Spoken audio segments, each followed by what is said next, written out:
নমস্কাৰ, সুপ্ৰভাত, good morning. আমাৰ বহুতৰে হয়তো আহিব পৰা সাহস হোৱা নাই কিছুমানৰ, বা কিছুমানে অসুবিধা হ'ব পাৰে আহিবলৈ আজি। কিন্তু আমি ইতিমধ্যেই জাননী দিছোঁ গ্ৰুপত, হোৱাটছএপ গ্ৰুপত, যাৰ যাৰ ইচ্ছা আছে আহিব পাৰে। আৰু বাকী জগতৰ অনুষ্ঠান মঠ মন্দিৰ গোটেই কুল খালে, আৰু গোটেই দম বান্ধি সামাজিক দূৰত্ব নোহোৱাকৈও তেওঁলোকে বিভিন্ন পূজা পাতল কৰিছে। 200-300 মানুহলৈকে গোট খাইছে আমাৰ পাণ্ডু বা সেই এলেকাবিলাকত, জগতৰ মানুহবিলাকৰ মাজত। কিন্তু আমাৰ ইয়াত সামাজিক দূৰত্ব আৰু সম্পূৰ্ণ ৰীতি নীতিৰে আমি কেইটামান মানুহ একত্ৰিত হৈছোঁ, নহয়নে? আৰু ছেপ্টেম্বৰ 1 তাৰিখৰ পৰা গোটেইখিনিয়ে খোল কোৱাৰ কথা আছে। গতিকে পক্ষপাতমূলকভাৱে কিছুমান ক্ষেত্ৰত জগতৰ চৰকাৰে কামবোৰ কৰে, একো নাই। কিন্তু ঈশ্বৰৰ লোক হিচাপত আমি ঈশ্বৰৰ ইচ্ছা আৰু ঈশ্বৰৰ আশীৰ্বাদ বিচাৰি থকা উচিত। আহক প্ৰাৰ্থনা কৰিছোঁ। আমাৰ মৰমীয়াল স্বৰ্গীয় পিতৃ ঈশ্বৰ, তোমাক ধন্যবাদ কৰিছোঁ। আমি অপতে যোৱা পাপত মৰি থকা পাপ ভাল পোৱা লোক আছিলোঁ, কিন্তু তুমি দয়াৰ ধনৱান ঈশ্বৰ কাৰণে আমাৰ আত্মাক প্ৰেম কৰিলা। আমাৰ অপৰাধ পাপ, আমাৰ ওপৰত দ্বন্দ্ব বিচাৰ শাস্তি নিদি প্ৰভু তুমি নিজেই তোমাৰ মৃত্যু ত্যাগৰ দ্বাৰা সেই পাপৰ শাস্তি তুমি বুঞ্জিলা। তোমাৰ সেই মৃত্যু আৰু বলিদানৰ যোগেদি আমি ভয়ংকৰ পাপৰ বিচাৰ আৰু একৰকম সুদবিচাৰৰ পৰা ৰক্ষা পালোঁ। তোমাৰ এই মহা অনুগ্ৰহ আৰু মহাপ্ৰেমৰ কাৰণে তোমাক ধন্যবাদ কৰিছোঁ প্ৰভু। এই সময়ত আমি কৰোণা ভাইৰাছৰ কাৰণে ভাই ভনীসকল মুক্তভাৱে একত্ৰিত হ'ব পৰা নাই। আমাক আশীৰ্বাদ কৰক, য'ত যেনেকৈ আছে ভাই ভনীসকলক অনুগ্ৰহ দান কৰিব, তেওঁলোকক দয়া মৰম আশীৰ্বাদ দিব, সুস্বাস্থ্য দিব, আত্মিক মানসিক শাৰীৰিক আৰ্থিক সকলো ফালৰ পৰা যাতে তোমাৰ সুবাতিৰ প্ৰচাৰ আৰু তোমাৰ গৌৰৱৰ কাৰণে আমি একেলগে জীয়াই থাকিম, আৰু গীত ৰচয়ে কোৱাৰ ধৰণে আমি নমৰি কিন্তু জীয়াই থাকি ঈশ্বৰৰ নাম গুণকীৰ্তন কৰিব পাৰিম, ঈশ্বৰৰ গৌৰৱ কৰিব পাৰিম। বাকী বছৰ আমাক সকলোকে আশীৰ্বাদ কৰক তেনেকৈ জীয়াই থাকিব পৰাকৈ। এই প্ৰাৰ্থনা জীয়াই থাকিবলৈ আমাক আশীৰ্বাদ বাইকও খুজিছোঁ। তুমি আমাক কথা কওক তোমাৰ বাইকৰ যোগেদি। এই প্ৰাৰ্থনা প্ৰভু যীশুৰ নামত খুজিছোঁ, আমেন। আহক আমি প্ৰথমতে ৰোমিয়া 8 অধ্যায়লৈ গৈছোঁ, শাস্ত্ৰ মেলিছোঁ। ৰোমান চেপ্টাৰ 8, ৰোমিয়া 8 অধ্যায়লৈ আমি গৈছোঁ, বাইবেল মেলিছোঁ, নতুন নিয়ম বাইবেল। ৰোমিয়া 8 অধ্যায়, ৰোমান চেপ্টাৰ 8।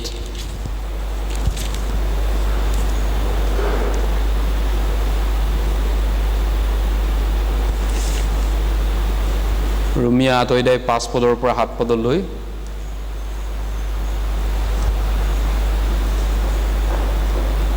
ৰোমিয়া 8 অধ্যায় 5 পদৰ পৰা 7 পদলৈ মই পঢ়ি দিছোঁ। ৰোমিয়া 8 অধ্যায় 5 পদৰ পৰা। কিয়নো মাংসৰ অনুহাৰে হোৱাবিলাকে মাংসিক বিষয় ভাবে, কিন্তু আত্মাৰ অনুহাৰে হোৱাবিলাকে আত্মিক বিষয় ভাবে। কাৰণ মাংসৰ ভাৱ মৃত্যু, কিন্তু আত্মাৰ ভাৱ জীৱন আৰু শান্তি। কিয়নো মাংসৰ ভাৱ ঈশ্বৰলৈ শত্ৰুতা, কাৰণ সেয়ে ঈশ্বৰৰ বিধানৰ বশীভূত নহয় আৰু হ'বও নোৱাৰে। এই কৰোণা ভাইৰাছ পৰিস্থিতিত আমাৰ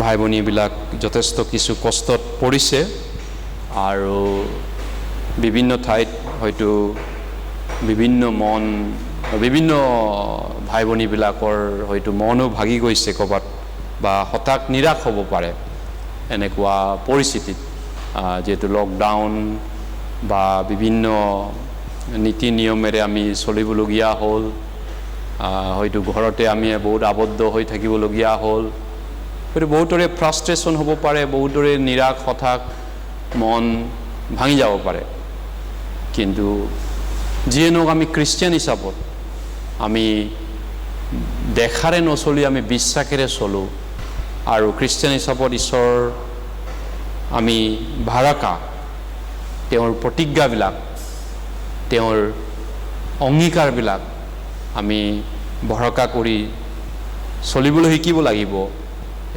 বেয়া দিনতো কঠিন দিনতো জটিল সময়তো যে ঈশ্বৰক আমি ভাৰাকা কৰি কণ্টিনিউ ৰাখিব পাৰিব লাগিব সেইটো আমাৰ বাবে খ্ৰীষ্টিয়ান হিচাপত তাৰ মাজতো আমি সুবাতৰি প্ৰচাৰ কৰা জটিল সময়তো ঈশ্বৰৰ কাম আমি কৰি থাকিব লাগিব যেটো আমি সেইজন ঈশ্বৰক বিশ্বাস কৰোঁ তেনেকুৱাকৈ যিকি নহওক আজি আমি ঈশ্বৰৰ বাক্য বিশেষভাৱে আমি চাব বিচাৰিছোঁ যে বাইবেলত জুইৰ মাজেদি পৰিত্ৰাণৰ কথা কৈছে সেলভেশন থ্ৰু ফায়াৰ জুইৰ মাজেদি কিছু লোকে পৰিত্ৰাণ পাব অগ্নিৰ মাজেদি ৰক্ষা পাব সেই গতিকে কেনেকুৱা ধৰণৰ বিষয় এই বিষয়টো আমি বিশেষকৈ চোৱাটো দৰকাৰ আৰু সেইটো চাবলৈ গ'লে দুই ধৰণৰ খ্ৰীষ্টিয়ান জীৱনৰ লাইফ ষ্টাইলটো আমি চাব লাগিব two type of life style of খ্ৰীষ্টিয়ান দুইবিধক আমি ভগাব পাৰোঁ নতুন জন্ম পোৱাৰ মাজতো দুইবিধ খ্ৰীষ্টিয়ানিটি আমি দুভাগত বিভাজন কৰিব পাৰোঁ এবিধ আত্মাৰে চলা আনবিধ মাংসৰে চলা এই ধৰণে গতিকে এই বিষয়টো কেনেকৈ আমি গম পাম আত্মাত চলা আৰু মাংসত চলাটো গতিকে বাইবেলে কৈছে দুই ধৰণৰ খ্ৰীষ্টিয়ান জীৱনৰ কথা বা দুইবিধ খ্ৰীষ্টিয়ান মানুহৰ কথা বাইবেলে কৈছে দুইবিধ একবিধ যিসকল লোকে ঈশ্বৰৰ ইচ্ছা আৰু পবিত্ৰ আত্মাৰ ইচ্ছা আৰু মতে চলিব বিচাৰে একবিধে আনবিধে মাংসৰ অবিলাস অনুসাৰে মাংসৰ ইচ্ছা মতে চলিব বিচাৰে সেইটো আমি আজি চাইছোঁ গতিকে ইয়াত যিটো ৰোমিয়া 8 অধ্যায় 5 পদৰ পৰা 7 পদলৈ যিটো কথা কৈছে ইয়াতে বিশ্বাসী হ'লেও একবিধে ঈশ্বৰক সন্তুষ্ট কৰা বিশ্বাসী আছে আনবিধে ঈশ্বৰক বিতুষ্ট কৰা ঈশ্বৰক বেজাৰ দিয়া বিশ্বাসী আছে যদিও দুইজনেই উদ্ধাৰ পোৱা লোক হয় দুইজনেই পৰিত্ৰাণ পোৱা হয় একবিধে ঈশ্বৰক সন্তুষ্ট কৰে আনবিধে ঈশ্বৰক বিতুষ্ট কৰে বেজাৰ দিয়ে এই ধৰণৰ কথা আমি বাইবেলৰ পৰা যদি উদাহৰণ হিচাপত চাওঁ বাইবেলত এক্সাম্পল হিচাপত আব্ৰাম ঈশ্বৰক সন্তুষ্ট কৰিছিলে লুতে ঈশ্বৰক বিতুষ্ট কৰিছিলে খ্ৰীষ্টিয়ান হিচাপত দুইজনে খ্ৰীষ্টিয়ান আছিলে উদ্ধাৰ পোৱা খ্ৰীষ্টিয়ান আছিলে আব্ৰামো নতুন জন্ম পোৱা খ্ৰীষ্টিয়ান বিশ্বাসী হয় লুতেও নতুন জন্ম পোৱা বিশ্বাসী হয় কিন্তু আব্ৰামে ঈশ্বৰক সন্তুষ্ট কৰিলে লুতে ঈশ্বৰক বেজাৰ দিলে এই দুইবিধ খ্ৰীষ্টিয়ানিটি বাইবেলত আমি দেখা পাইছোঁ এই গতিকে আব্ৰাম আৰু লুতৰ যোগেদি আজি আমি এই বিষয়টো চৰ্চা কৰিব লাগিব আব্ৰাম আৰু লুতৰ বিশ্বাসটো খ্ৰীষ্টিয়ানৰ বিশ্বাসটো আমি চাব লাগিব সেইটো চাবলৈ যাওঁতে আমি বাইবেলৰ আদি পুস্তক ঘূৰিও যাব লাগিব আদি পুস্তক 13 অধ্যায়লৈ আব্ৰাম আৰু লুতৰ কাহিনী আমি চাম তেওঁলোকৰ খ্ৰীষ্টিয়ান জীৱনটো চাম দুইজনৰ খ্ৰীষ্টিয়ান জীৱন জেনেছিছ চেপ্টাৰ 13 আদি পুস্তক 13 অধ্যায়ত আছে আব্ৰামৰ কাহিনী আব্ৰাম আৰু লুতৰ কাহিনী আদি পুস্তক 13 অধ্যায়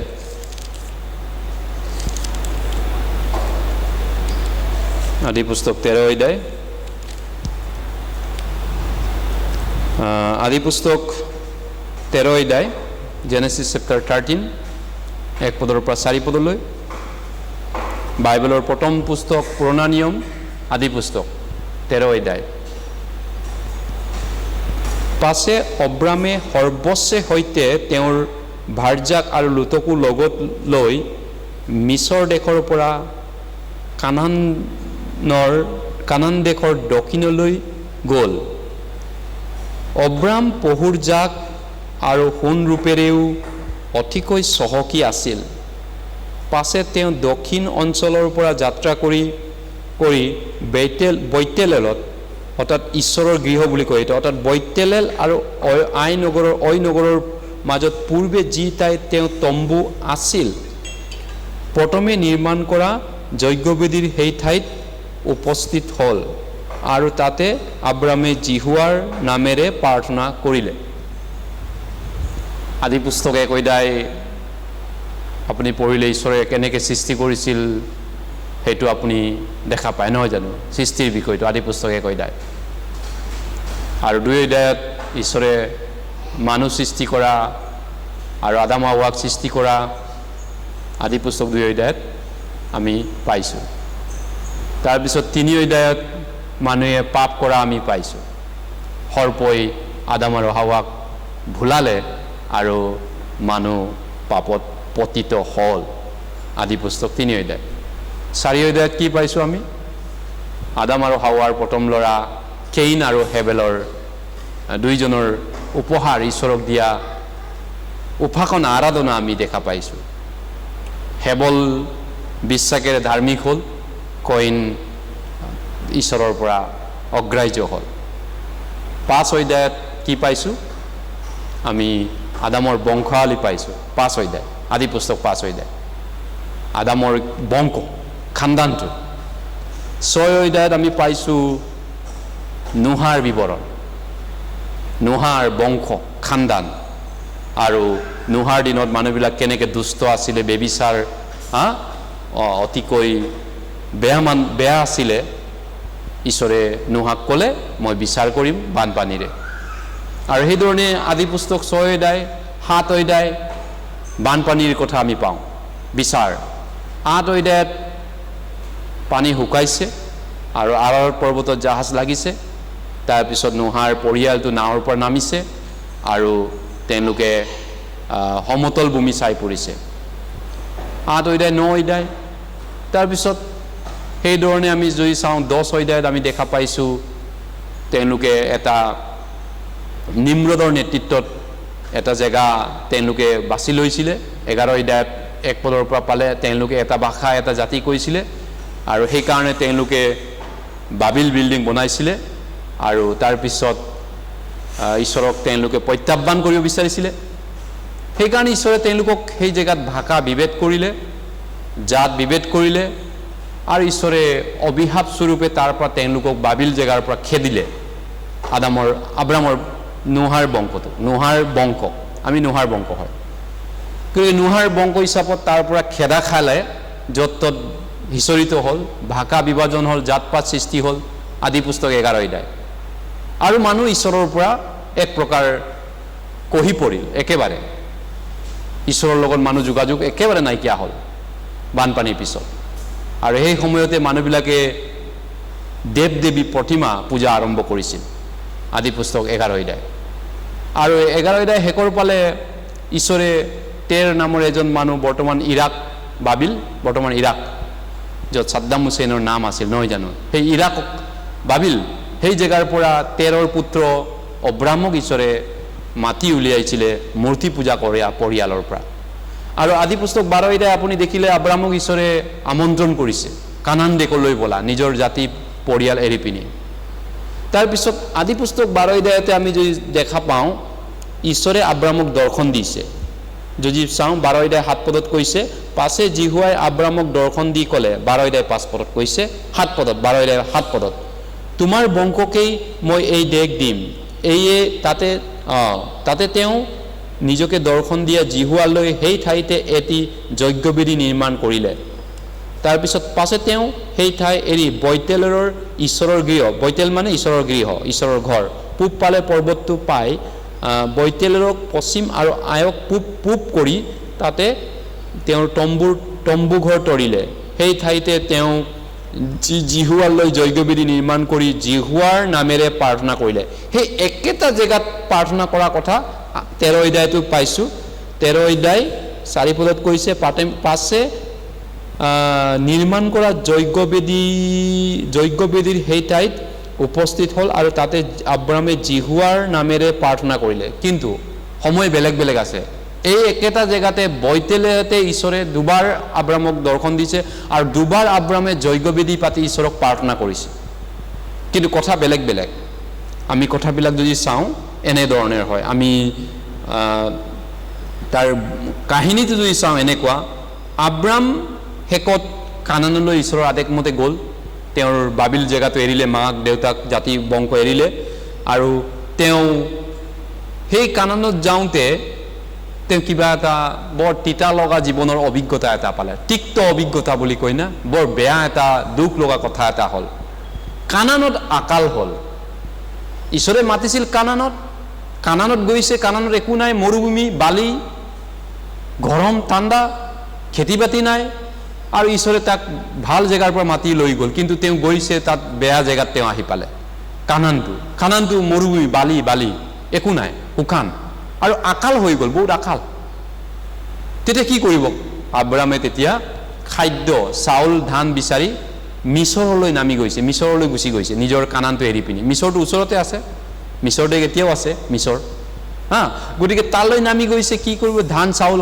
খানা বিচাৰি নিজৰ ঘৈণীয়েক ল'ৰা ছোৱালী নিজৰ ঘৈণীয়েক আৰু মানুহ কিছুমান লৈ তেওঁ মিছৰলৈ নামি গৈছে যেতিয়া আকাল হয় বহুত ডাঙৰ পৰীক্ষা নহয়নে আকাল যেতিয়া মানুহৰ খাব নাথাকে পেটত ভাত সবচে ডাঙৰ অগ্নি পৰীক্ষা সেইটো মানুহৰ জীৱনত যেতিয়া মানুহৰ অন্নৰ অভাৱত পৰে এটুকু ৰুটিন নিমিত্তে মানুহ অপৰাধী হ'ব পাৰে বাইবেলে কৈছে সেইটো পদেকত আৰু আব্ৰামে এই যিটো আকাল হৈছে তেওঁ আকাল হোৱা কাৰণে মিছৰ দেশলৈ নামি যাওঁতে তেওঁ মানুহজনীক কৈছিলে মোক তুমি মোৰ ভাৰ্যা বুলি নকবা মিছৰৰ ৰজাই মোক মাৰি পিনি তোমাক লৈ ল'ব আৰু তুমি মোৰ ভনী বুলি পৰিচয় দিবা এই ধৰণে তেওঁ আব্ৰামে কিবা এটা বাহানা বনাই তেওঁ গুচি গৈছে আব্ৰাম ঈশ্বৰ মানে তেওঁ কানানত কিবা মিছৰলৈ তাৰপিছত তেওঁৰ ঘৈণীয়েকক ৰজাই অলপতে লৈছিলে আৰু আব্ৰামৰ মানুহজনী চাৰাক মিছৰৰ ৰজা পৌৰনে কাঢ়ি লৈছিলে নিজৰ ভনী বুলি ভাবি পিনে আব্ৰামৰ ভনী বুলি ভাবি গতিকে তেওঁ এটা জীৱনত ডাঙৰ এটা সাংঘাতিক এটা ঘটনা ঘটিবলগীয়া হ'ল আকালৰ পৰা বাচিবলৈ তেওঁ চেষ্টা কৰোঁতে আব্ৰামে তেওঁৰ ঘৈণীয়েককে হেৰাবলগীয়া হ'বলৈ গৈ আছিলে কি কাৰণত তেওঁ আকালটোৰ পৰা বাচিবলৈ ৰাস্তাটো বিচাৰোঁতে হয়তো তেওঁ ঈশ্বৰক হয়তো তেতিয়া সম্পূৰ্ণ বিশ্বাসী হ'ব পৰা নাছিল নে নাজানো বা কি ধৰণে হ'ব পাৰে তেওঁ এই পৰিস্থিতিত তেওঁ কানানলৈ যেতিয়া গৈছেগৈ কানানলৈ তেওঁ ঘূৰি গৈছেগৈ আগৰ জেগালৈ তাৰপিছত তেওঁ মিছৰ দেশৰ পৰা আকৌ কানানলৈ ঘূৰি গৈছেগৈ 13 অধ্যায়ত এইটো পাব আপুনি 13 অধ্যায় আমি যিখিনি পঢ়িলোঁ কানানলৈ মানে ঈশ্বৰে যক প্ৰতিজ্ঞা কৰা দেশ বৰ্তমান ইজৰাইলটো নহয় জানো সেই দেশলৈ আব্ৰাম আকৌ ঘূৰি গৈছেগৈ ঘূৰি যাওঁতে ৰাস্তাত তেওঁ ৰখিছে আৰু ৰাস্তাত ৰখি পিনি তেওঁ এটা বেদী বনাইছে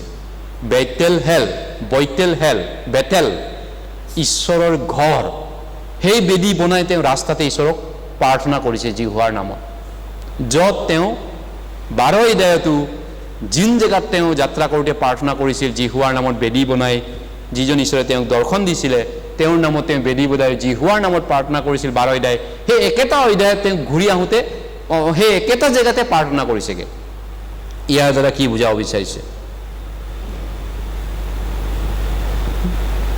এইটোৰ দ্বাৰা ডাঙৰ এটা ঈশ্বৰে জ্ঞান দিব বিচাৰিছে আব্ৰামে যে বিশ্বাসটো হেৰুৱালে আকালৰ কাৰণে কাৰণ তেওঁ কানানত আকাল হ'ল বিশ্বাস তেওঁ নাইকিয়া হ'ল খানা বিচাৰি তেওঁ ঘূৰি ফুৰি লোকৰ দেশলৈ গৈছে তে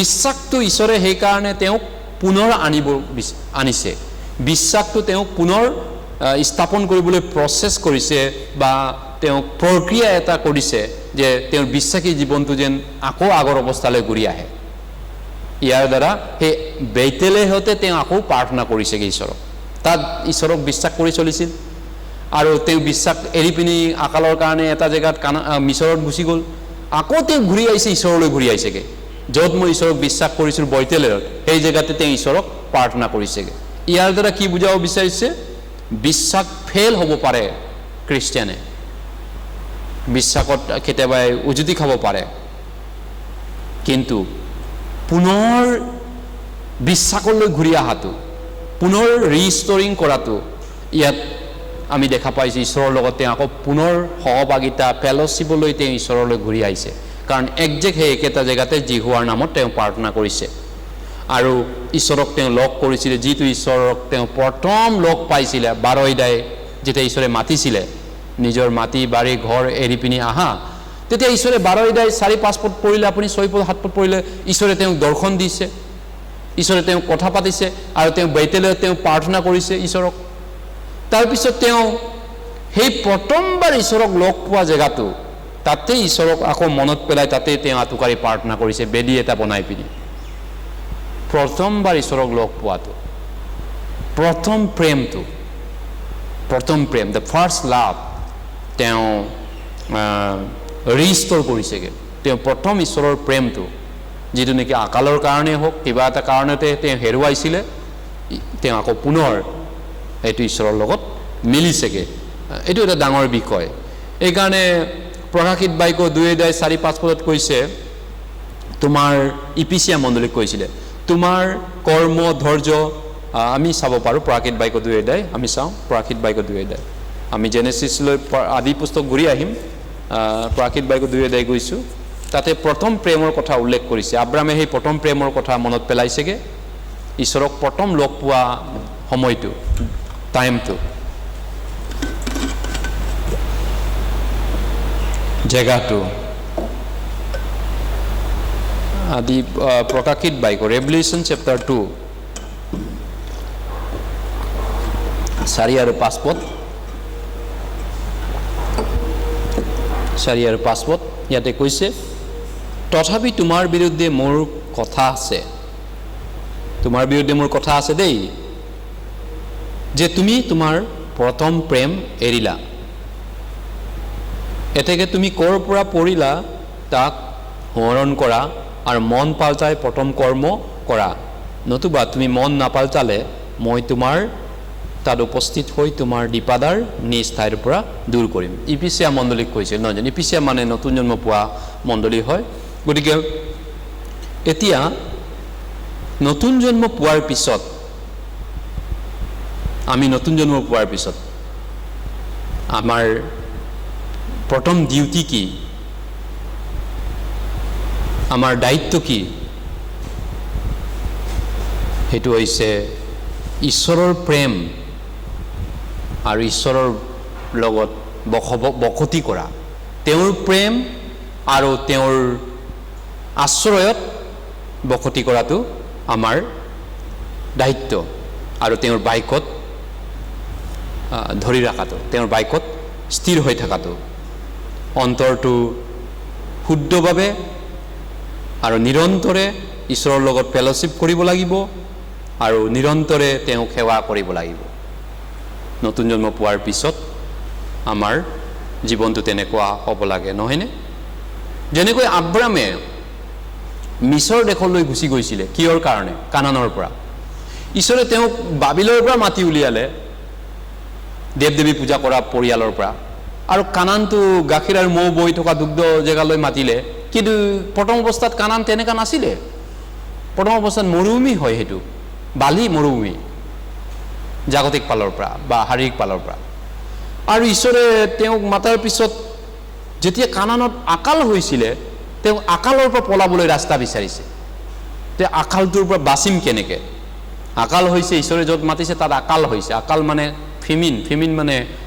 খেতি বাতি নহ'ল ধান চাউল নাই এতিয়া চলিব কেনেকৈ খানা নাই পইচা নাই কেনেকৈ চলিব আব্ৰামে সেইটোৰ পৰা বাচিবৰ কাৰণে তেওঁ ঈশ্বৰৰ লগত কথা নাপাতাকৈ তেওঁ মিছৰলৈ ডাইৰেক্ট গুচি গৈছে বেলেগ এখন জেগালৈ গৈছে নিজেই আইডিয়া কৰি তাতে খানা পাম বুলি তাৰ পৰিণতিটো আমি গম পালোঁৱেই ইতিমধ্যে তেওঁ নিজৰ ঘৈণীয়েকক হেৰাবলগীয়া অলপতে হৈছিলে আৰু তাতে আমি সঘনে দেখা পাওঁ বহুত খ্ৰীষ্টিয়ান আছে ঈশ্বৰৰ শাসন ত্যাগ কৰি পেলাই তেওঁলোকৰ এই জাগতিক দুখ কষ্ট কিছু সমস্যা জীৱনত আহিলে নিজকে ঈশ্বৰৰ শাসনৰ পৰা বাহিৰ কৰি দিয়ে ঈশ্বৰৰ যিটো ৰুলিং ঈশ্বৰৰ যিটো ব্যৱস্থা বিধি তাৰ পৰা গুচি যায় কি আমি বহুত খ্ৰীষ্টিয়ানক দেখা পাওঁ যেতিয়া তেওঁলোকে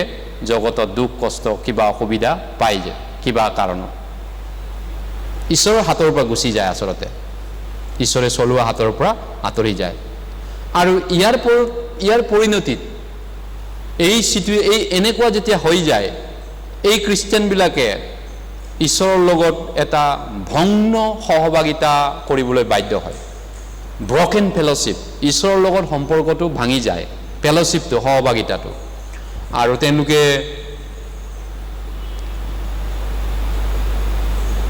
তাৰ পৰিণতিত ঈশ্বৰৰ যিটো স্বৰ্গীয় ঐশ্বৰিক আমন্ত্ৰণ সেইটো পাহৰি যায় স্বৰ্গীয় ঐশ্বৰিক যিটো ওপৰৰ পৰা যিটো ঈশ্বৰে আঁচনি কৰিছে ওপৰৰ ঐশ্বৰিক planning the divine plan of God ঈশ্বৰৰ সেই ঐশ্বৰিক আঁচনিটো তেওঁলোকে পাহৰি পেলাই যেতিয়া খ্ৰীষ্টিয়ানে কিবা অসুবিধা পায় দুখ কষ্ট পায় ঈশ্বৰৰ পৰা গুচি যায় আৰু তেওঁলোকে তাৰ পিছত ঈশ্বৰৰ লগত গুচি যোৱাৰ পিছত তেওঁলোকৰ সম্পৰ্ক বেয়া হৈ যায় আৰু তেওঁলোকে ঈশ্বৰৰ ঐশ্বৰিক আঁচনিটো পাহৰি যায়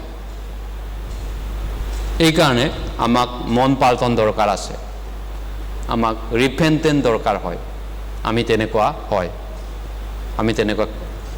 খ্ৰীষ্টিয়ান হয় নহয় আমি তেনেকুৱা লোক হয় এইকাৰণে তেওঁলোকে মন পাল্টন দৰকাৰ আছে এনেকুৱা যদি হয় আৰু পুনৰ তেওঁলোকে প্ৰথম প্ৰেমলৈ ঘূৰি যোৱাটো দৰকাৰ আছে প্ৰথম প্ৰেমলৈ ঘূৰি অহাটো দৰকাৰ মানে ঈশ্বৰৰ লগত সহভাগিতা ঈশ্বৰৰ লগত ভাল সম্পৰ্ক যাতে তেওঁলোকৰ বিশ্বাস জীৱনটো আকৌ ভাল হয়গে নহয় জানো বিশ্বাসত আকৌ পুনৰ আহি যায় পলম নকৰাকে আমি আকৌ ঘূৰি অহাটো ভাল পলম কৰি নাথাকি এলাহ কৰি নাথাকি ঈশ্বৰলৈ ঘূৰি অহাটো আমাৰ কাৰণে বহুত ভাল এতিয়া আমি চাই আছো আব্ৰাম আৰু লুতৰ বিশ্বাসী জীৱন লুত কেনেকুৱা বিশ্বাস খ্ৰীষ্টিয়ান আছিলে আব্ৰাম কেনেকুৱা খ্ৰীষ্টিয়ান এই বিষয়টো আমি চাব লাগিব দুইবিধ খ্ৰীষ্টিয়ানৰ কথা বাইবেলে কৈছে এতিয়া কাহিনীটো আমি গৈ আদি পুস্তক 13 অধ্যায়ত আছো 13 অধ্যায়ত আকৌ ঘূৰি যাব লাগিব লুত কেনেকুৱা আছিল আব্ৰাম কেনেকুৱা আমি কোনবিধত মই আছো বা মই কোনবিধ খ্ৰীষ্টিয়ানৰ ভিতৰত মই পঢ়ো আদি পুস্তক 13 অধ্যায়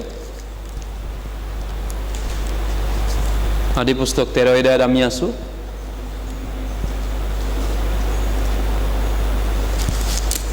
Genesis chapter 13 হাতপথ এতিয়া হাতপথ তাত কিবা এটা ঘটনা ঘটিছে আব্ৰাম আৰু লুতৰ ভেড়াৰখীয়াৰ মাজত দন কাজিয়া হৈছে আচলতে হাই কাজিয়া একেটা পৰিয়ালৰ মাজতে একেটা বিশ্বাসী মাজতে হাই কাজিয়া দন কাজিয়া হৈছে কিবা এটা কাৰণত হৈছে হাতপথত 13 হাতপথত কৈছে অব্ৰামৰ পহুৰকীয়া আৰু লুতৰ পহুৰকীয়া এই উভয়ৰ মাজত বিবাদ হল বিবাদ মানে কাজিয়া দ্বন্দ্ব একদম মানে হাই কাজিয়া দন লাগিছে আৰু সেই কালত কনানিয়া আৰু পৰিজ্জিয়াবিলাক সেই দেশত নিবাস কৰিছিল চাওক এটা ডাঙৰ ইণ্টাৰেষ্টিং কথা কোৱাৰেল কাজিয়া ফাইটিং আব্ৰামৰ ভেড়াৰখীয়া আৰু লুতৰ ভেড়াৰখীয়া লুত বতিজা হয় আব্ৰামক লুতে খুৰা বুলি মাতে নিজৰ পৰিয়াল একেবাৰে কিন্তু তেওঁলোকে বেলেগ হৈ কানানলৈ গুচি গৈছে কাৰণ দুইজনে পৰিত্ৰাণ পোৱা হয় বাকি পৰিয়ালটো পৰিত্ৰাণ পোৱা নহয় এইকাৰণে ঈশ্বৰে তেওঁলোকক মাতি উলিয়ালে কানান দেশলৈ এইকাৰণে দুইজনে একেলগে ফেলোশ্বিপত থকা উচিত আছিল জগতৰ কথাবিলাক বাদ দি পিনি কিন্তু এই জগতৰ কিছুমান ভেড়া ছাগলীৰ কাৰণে কাজিয়া হৈছে আব্ৰামৰ ভেড়াৰখীয়া আৰু লুতৰ ভেড়াৰখীয়াৰ মাজত কাজিয়াটো ইমান ডাঙৰ বিষয় নহয় নাছিলে ভেড়াৰ কাৰণে কাজিয়া হৈছে গতিকে আব্ৰাম আৰু লুত দুইজনে ঈশ্বৰৰ সাক্ষী হৈ ঈশ্বৰৰ বাক্য দিব লাগিছিল, নহয় জানো? কাৰণ তেওঁলোকক ঈশ্বৰে মাতিছে, পৰিত্ৰাণ পাই দৰ্শন দি উলিয়াই আনিছে। সকলো জাতি তেতিয়া মূৰ্তি পূজা আছিলে, সকলো জাতিয়ে তেতিয়া নোহাৰ বানপানীৰ পিছত চবেই দেৱ দেৱী পূজাত ব্যস্ত আছিলে। যেহোৱাই যে ঈশ্বৰ সেই কথা প্ৰচাৰ কৰিবৰ কাৰণে আব্ৰাহাম আৰু লুতক ঈশ্বৰে মাতি উলিয়ালে, কিন্তু সেইটো নকৰি তেওঁলোকে কাজিয়া কৰি আছে। আকৌ কাৰ কাৰণে? ভেড়াৰ ছাগলীৰ কাৰণে কাজিয়া কৰি আছে। আৰু তাতে অন্য জাতিবিলাক চাই আছে, কনানীয়া আৰু ইয়াত অন্যান্য জাতি আছিলে, সেই জাতিবিলাকে নিন্দা কৰিছে তেওঁলোকৰ এই কাজিয়াটো চাই। কনানীয়া আৰু পৰিজ্জিয়াবিলাক সেই দেশত আছিলে। মানে দুইজন খ্ৰীষ্টিয়ান, আব্ৰাহাম আৰু বিশ্বাসী মানুহ, আব্ৰাহাম আৰু লুত, তেওঁলোকক ঈশ্বৰৰ বাক্য প্ৰচাৰ কৰিবলৈ ঈশ্বৰে প্ৰতিজ্ঞা কৰিলে, কিন্তু তেওঁলোকে সেইটো নকৰি পিনি ঐশ্বৰিক কথা নহয় পিনি জগতৰ ভেড়া ছাগলীৰ কাৰণে ফাইটিং কৰিছে, কাজিয়া কৰিছে। আৰু দুইজন ঈশ্বৰৰ বিশ্বাসী মানুহ যেতিয়া ফাইটিং কৰিছে, দুইটা ফেমিলিৰ মাজত কাজিয়া, তাকো একেটা বিশ্বাসী মানুহ, একেটা ঈশ্বৰৰ সন্তানৰ মাজত ফাইটিং, তেতিয়াতো জগতৰ পৰজাতিবিলাক চাইছে, তেওঁলোকে হাঁহিছে, ঠাট্টা কৰিছে। সেইটো আমি ইয়াত দেখা পাইছোঁ। তেওঁলোকে এইকাৰণে এই পৰিস্থিতিত আব্ৰাহামে এতিয়া ঈশ্বৰৰ বাক্য প্ৰচাৰ কৰিব পৰা নাই, দুইজনে প্ৰচাৰ কৰিব পৰা নাই। আৰু তেওঁলোকে নিন্দনীয় বিষয় কাম কৰিছে অন্যান্য চাৰিওফালে থকা জাতিবিলাকৰ, পৰজাতিবিলাকৰ মাজত। কাৰণ তেওঁলোকে কাজিয়া লাগি আছে, দুইটা একেটা পৰিয়ালৰ মাজত দ্বন্দ্ব, কাজিয়া লাগি আছে। প্ৰচাৰ ক'ত হ'ব কাজিয়া লাগি থাকিলে? এইকাৰণে এইটো লজ্জাৰ বিষয় হৈছে, লাজৰ বিষয়। এই ফেমিলিটো, এই পৰিয়ালৰ কাজিয়াটো এটা জগতৰ মানুহৰ বাবে লজ্জাৰ বিষয় হৈছে, লাজ লগা কথা, নহয় জানো? বিশ্বাসী মানুহ বুলি কয়, একেটা বিশ্বাস কৰে, এটা ঈশ্বৰ বুলি কয়, স্বৰ্গ তেওঁলোকে যায় বুলি কয়, দুইটাৰ মাজত দুই ধুৰ কাজিয়া। আৰু আন ঈশ্বৰক নজনা জাতিবিলাকৰ আগত সেইটো লাজৰ কথা, সেই কাজিয়াটো। কানানত থকা অন্যান্য জাতি আছিলে, কনানীয়া, পৰিজ্জিয়া, এইবিলাক জাতি আছিলে, তেওঁলোক চাই আছিলে এইটো কথা। এইকাৰণে খ্ৰীষ্টিয়ান আমিও কাজিয়াৰ মাজতে আছোঁ। কেনেকুৱা কাজিয়া? ৰোমিয়া 7:22-23 কৈছে, মই যিটো কৰিবলৈ ইচ্ছা কৰোঁ তাক নকৰোঁ, যিটো কৰিবলৈ মন নাই তাকে মই আচৰি পেলাওঁ। খ্ৰীষ্টিয়ানীৰ এটা ভিতৰুৱাভাৱে কাজিয়া দন লাগি আছে। এটা মনে পবিত্ৰ আত্মাৰ পিছত যাবলৈ ইচ্ছা কৰে, মোৰ আকৌ পুৰণা মন এটা আছে, সি আকৌ জগতৰ মায়া মোহ, সংসাৰৰ মায়াজালটো পিছে পিছে যাব বিচাৰে, জগতৰ আৰাম সুখ, সংসাৰৰ মায়া মোহ, তাৰ পিছত যাব বিচাৰে। কিন্তু মোৰ এটা মন আছে, পবিত্ৰ আত্মা, পবিত্ৰ হ'ব বিচাৰে। এই দুটাৰ মাজত হাই কাজিয়া আমাৰ মাজত চলি আছে, নহয় জানো? হয়, আমাৰ মাজত সেই দুটা কাজিয়া চলি থাকে।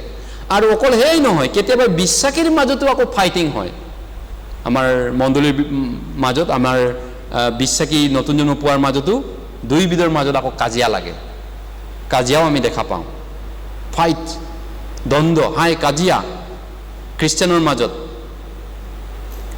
আৰু মাজে সময়ে সঘনাই আমি দেখা পাওঁ। আৰু কিয় হয় সেইবিলাক? বাইবেলে কৈছে মাংসৰ অবিলাসৰ কাৰণে, because of the lust of the flesh. তোমালোকৰ মাজত ঈৰ্ষা, দলভেদ, বিভাজন কিয় হয়? কিয় তোমালোকৰ মাজত দ্বন্দ্ব, কাজিয়া হয়? বাইবেলত কৈছে তোমালোকৰ মাংসিক অবিলাসৰ কাৰণে হয়। জাকোবত কৈছে এইটো, নহয় জানো? 4:1 যে তোমালোকৰ মাজত কিয় এনেকুৱা হয়? তোমালোকৰ মাজত থকা, ভিতৰত থকা মাংসটোৰ কাৰণে হয় সেইটো। এইকাৰণে আমি তেতিয়া আৰু আমাৰ খ্ৰীষ্টিয়ান মাজত আমি যদি কাজিয়া লাগি থাকোঁ, ফাইটিং কৰি থাকোঁ, আমি ভাল মণ্ডলী জীৱন কৰিব নোৱাৰিম। আমাৰ মণ্ডলী জীৱনটো বেয়া হৈ যাব। যেতিয়া আমাৰ বিশ্বাসী ফেমিলিবিলাকৰ মাজত কাজিয়া লগা, দ্বন্দ্ব, ফাইটিং হ'ব, আমি ঈশ্বৰৰ লগত ভাল খ্ৰীষ্টিয়ান হিচাপত চলাটো অসম্ভৱ হৈ পৰে। টেষ্টিমনি খাৰাপ হৈ পৰে, টেষ্টিমনিটো বৰবাদ হৈ পৰে।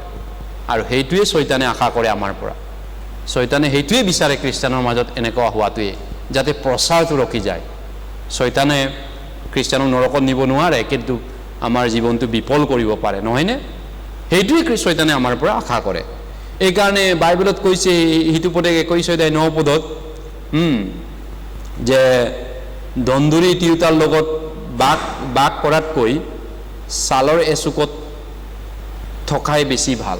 দন্দুৰী তিৰোতা, দন্দুৰী মানুহ নহয়, দন্দুৰী মানুহ মানে সদায় কাজিয়া কৰি, ফাইটিং কৰি ভাল পোৱা মানুহ, সদায় দন লাগি ভাল পোৱা মানুহ, হা, শান্তি বা মিলত থকাৰ বদলি সদায় কাজিয়া মুডত থকা, সদায় কাজিয়া কৰি ভাল পোৱা, দন্দুৰী তিৰোতা বা দন্দুৰী মানুহ।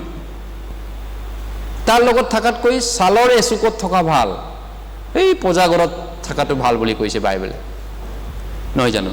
পূজাত থকাটোৱে ভাল, সেইটো পদে 21 অধ্যায় 9 পদত কৈছে, প্ৰভাৱ 21:9 কৈছে। গতিকে আব্ৰাম আৰু লুতৰ এতিয়া কাহিনীটো আমি গৈ আছোঁ, এতিয়া 8-9 পদ চাম, আদি পুস্তক 13 অধ্যায় তাতে আছোঁ। 8-9 পদ কি হৈছে ঘটনাটো আগলৈ আমি চাম।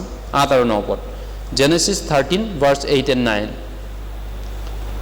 তাতে অব্ৰামে লুতক ক'লে, কাজিয়া কিয় কৰিছোঁ, নহয় জানো?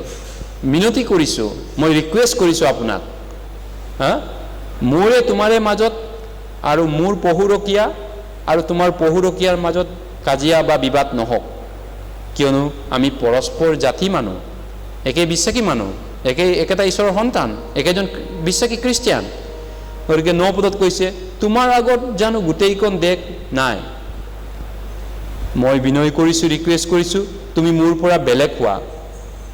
যদি তুমি বাওঁ হাতে যোৱা, মই সোঁ হাতে যাম, নাইবা তুমি সোঁ হাতে গ'লে মই বাওঁ হাতে যাম। আব্ৰামে ইয়াতে কনচেশ্যন দিছে, মানে আব্ৰামক ঈশ্বৰে আব্ৰামে লুতক আচলতে সুবিধা দিছে বাছি ল'বলৈ। কাহিনীটো এনেকুৱা, কিন্তু আব্ৰামে কৈছে যে আমি কাজিয়া কিয় কৰিব লাগে? আমি একেটা ঈশ্বৰৰ সন্তান, আমাৰ একেটা ফেমিলি, আমি এটা জাতি, আমি ঈশ্বৰৰ জাতি, গতিকে আমি কিয় কাজিয়া কৰি থাকিব লাগে ভেড়া ছাগলী কিবা এইবিলাক গৰু পোৱালি কিবা কিবিৰ কাৰণে? আমাৰ কামটো আছিলে ঈশ্বৰৰ সাক্ষী হ'বলৈ, আমি ঈশ্বৰৰ সাক্ষ্য দিবৰ কাৰণে, প্ৰচাৰ কৰিবৰ কাৰণে ঈশ্বৰে আমাক মাতি উলিয়াইছিলে। আমি কাজিয়াত মৰি আছোঁ এতিয়া। গতিকে লৈ এটা কাম কৰা, আব্ৰামে কৈছে যে তুমি জোন পালে যাই নিজে যোৱা, পূব পালে যায়, পশ্চিম পালে যায়, নিজে এটা বাছি লোৱা, তুমি নিজে বাছি লোৱা, কাজিয়া কৰি থকাতকৈ তুমি বেলেগ হৈ যোৱা। ভতিজাকক আব্ৰামে কৈছে, নিজৰ ভতিজাকক। একচুৱেলি আব্ৰামেহে বাছি ল'ব লাগিছিল, অধিকাৰটো তাৰে আছিলে, কাৰণ আব্ৰামকে ঈশ্বৰে প্ৰমিছ কৰিছিলে, প্ৰতিজ্ঞা কৰিছিল। লুতে লগতে আহিছিলে নে বিশ্বাসী হিচাপত, কিন্তু আব্ৰামে ইয়াত নিজকে নম্ৰ কৰি অধিকাৰটো লুতক দি দিছে, কাৰণ তেওঁ ঈশ্বৰৰ অংগীকাৰত বিশ্বাসী মানুহ আছিলে, তেওঁ ঈশ্বৰৰ প্ৰতিজ্ঞা প্ৰমিছটো বিশ্বাসী মানুহ আছিল। কাৰণ এইধৰণে ঈশ্বৰে আব্ৰামৰ লগত চুক্তি কৰিছিল প্ৰতিজ্ঞাৰ দেশ দিম বুলি, সেইকাৰণে কি তেওঁ লুতক এই সুবিধা দিছে বাছি ল'বৰ কাৰণে নিজৰ ভতিজাকক, কোনফালে যাবা তুমি বাছি লোৱা। আব্ৰাম ঈশ্বৰৰ প্ৰতি বিশ্বাস আছে, নহয় জানো? তেওঁ ভৰসা আছিল, he is trusting God with his, তেওঁৰ ঈশ্বৰৰ প্ৰতিজ্ঞা, ঈশ্বৰৰ উত্তৰাধিকাৰ তেওঁ সেইটো বিশ্বাস কৰিছিল আব্ৰামে। সেইকাৰণে তেওঁ নিজৰ অধিকাৰটো ত্যাগ কৰিছে, নিজৰ ভতিজাকক দি দিছে। তেওঁ ঈশ্বৰৰ প্ৰতি ভৰসা কৰিছে, নিজৰ অধিকাৰটো তেওঁ ত্যাগ কৰি তুমি নিজেই বাছি লোৱা, তুমি কোনখন দেশ কোনটো গাঁও বাছি ল'বা তুমি নিজেই কৰা, কাজিয়া নকৰিবা। এইধৰণে আব্ৰামে ইয়াত লুতক বাছি লোৱাৰ অধিকাৰটো দিছে। আৰু লুতে কি বাছি ল'লে? তেওঁৰ চকুত, তেওঁৰ মনত যিটো ভাল লাগে সেইটোকে বাছি ল'লে। তেওঁ প্ৰাৰ্থনা কৰিব লাগিছিল ঈশ্বৰক, ঈশ্বৰ আপোনাৰ দৃষ্টিত কোনটো ৰাইট হয়, আপোনাৰ ভাল লগা কামটো হয়, মই এইটো কৰিলে ভাল পাব নে এইটো কৰিলে ভাল পাব? কিন্তু তেওঁ সেইটো নকৰিলে, ডাইৰেক্ট তেওঁৰ চকুত যিটো ভাল লাগিলে, দেখাত ধুনীয়া হ'ল, সেইটোকে তেওঁ বাছি ল'লে লুতে। আমি দেখা পাইছোঁ এইটো 10-11 পদ আমি পঢ়িলে গম পাম। আদি পুস্তক 13 অধ্যায় 10 আৰু 11 পদ, লুতৰ বাছনিটো চাব, লুতে কি বাচিছিলে। 10-11 পদ, তেতিয়া লুতে জৰ্ডন নদীৰ পাৰৰ গোটেইখন সমতললৈ চকু তুলি চাই দেখিলে যে চুবৰলৈকে গোটেইখনে পানীৰ সুচল, মিছৰ দেশৰ নিচিনা, আৰু জিহুৱাৰ উদ্যান মানে এডেন বাৰীৰ সদৃশ, এডেন বাৰীৰ নিচিনা। জিহুৱাই ছদোম আৰু গোমোৰা নগৰ বিনষ্ট কৰাৰ পূৰ্বে এই সমতল তেনেকুৱা আছিল। তাতে লুতে জৰ্ডনৰ গোটেইখন সমতল নিজলৈ বাছনি কৰি পূব পাললৈ যাত্ৰা কৰিলে এইদৰে সেইবিলাকে ইজনে ইজনৰ পৰা বেলেগ হ'ল। চাওক, এইটো ঈশ্বৰৰ ইচ্ছা নাছিলে এনেকুৱা হোৱাটো, নহয় জানো? কিন্তু যেই কি নহওক আব্ৰামে বাচিছে কিবা এটা ধুনীয়া জেগা। তেওঁৰ চকুত যিটো ভাল লগা জাগতিক পালৰ পৰা জগতত যিটো আৰাম ঐশ্বৰ্য, এই জগতৰ তেওঁ সেইটো বাছনি কৰিছে। সেইকাৰণে তেওঁ কিয় সেইটো অভিজ্ঞতাটো তেওঁ ডেকা ল'ৰা হিচাপৰ এইখিনি বাছি লৈছে? আচলতে তেওঁৰ খুৰাক আব্ৰামৰ লগত তেওঁ মিছৰলৈ নামি গৈছিল, নহয় জানো? আকালৰ সময়ত যেতিয়া তেওঁ মিছৰলৈ নামিছে, ধুনীয়া ধুনীয়া ঘৰ, টকা পইচা, জগতৰ মায়া মোহ মিছৰত তেওঁ দেখিলে আৰু তেওঁৰ লোভ লাগি গ'ল জগতৰ বস্তুবিলাক। কিন্তু আব্ৰামে লোভ কৰা নাছিলে আকৌ জগতৰ বস্তু। তেতিয়াও আব্ৰামে ঈশ্বৰৰ প্ৰতিজ্ঞা ঐশ্বৰিক সেই ওপৰৰ কথাটো তেওঁ ভাবি পিনি চলিছিলে। কিন্তু লুতে আকৌ লগত গৈ পিনি জগতৰ বস্তুবিলাক চাইছে, ছাগলী, ভেড়া, হাঁহ, কুকুৰা, মুৰ্গী, জগতৰ টকা পইচা, আৰাম, এই জগতত সেই বস্তুবিলাকক লুতে চাই পৰিছে। সেইকাৰণে তেওঁ এনেকুৱা জেগাটো বাছি লৈছে, ঈশ্বৰে ভাল পোৱাটো বাদ দিয়ক, মোৰ গৰু ছাগলী ক'ত ভাল হ'ব, এডেন বাৰীৰ নিচিনা ধুনীয়া পানী থকা গাঁওটো মই বাচিম। কিন্তু ঈশ্বৰৰ লগত থাকিব পাম নে নাপাম সেইটো তেওঁ ভাবাই নাই, সেইটো পিছত দেখা যাব। তেওঁ ভাবিছে মই ঠিক থাকিলেই হ'ল, ঈশ্বৰক পাওক বা নাপাওক, ঈশ্বৰ মোৰ লগত থাকক বা নাথাকক সেইটো দৰকাৰ নাই, তেওঁ এনেকৈ ভাবিছে। সেইকাৰণে তেওঁ ধুনীয়া জেগাটো বাছি লৈছে প্ৰাৰ্থনা নকৰাকৈ, নহয়নে? তেওঁ অলপো প্ৰাৰ্থনা বা ঈশ্বৰক বেদী নিৰ্মাণ কৰা বাইবেলত উল্লেখ নাই। লুতে এবাৰো প্ৰাৰ্থনা কৰা নাই, লুতে এবাৰো ঈশ্বৰক বেদী বনাই প্ৰাৰ্থনা কৰা নাই, আমি এইটো দেখা পাইছোঁ।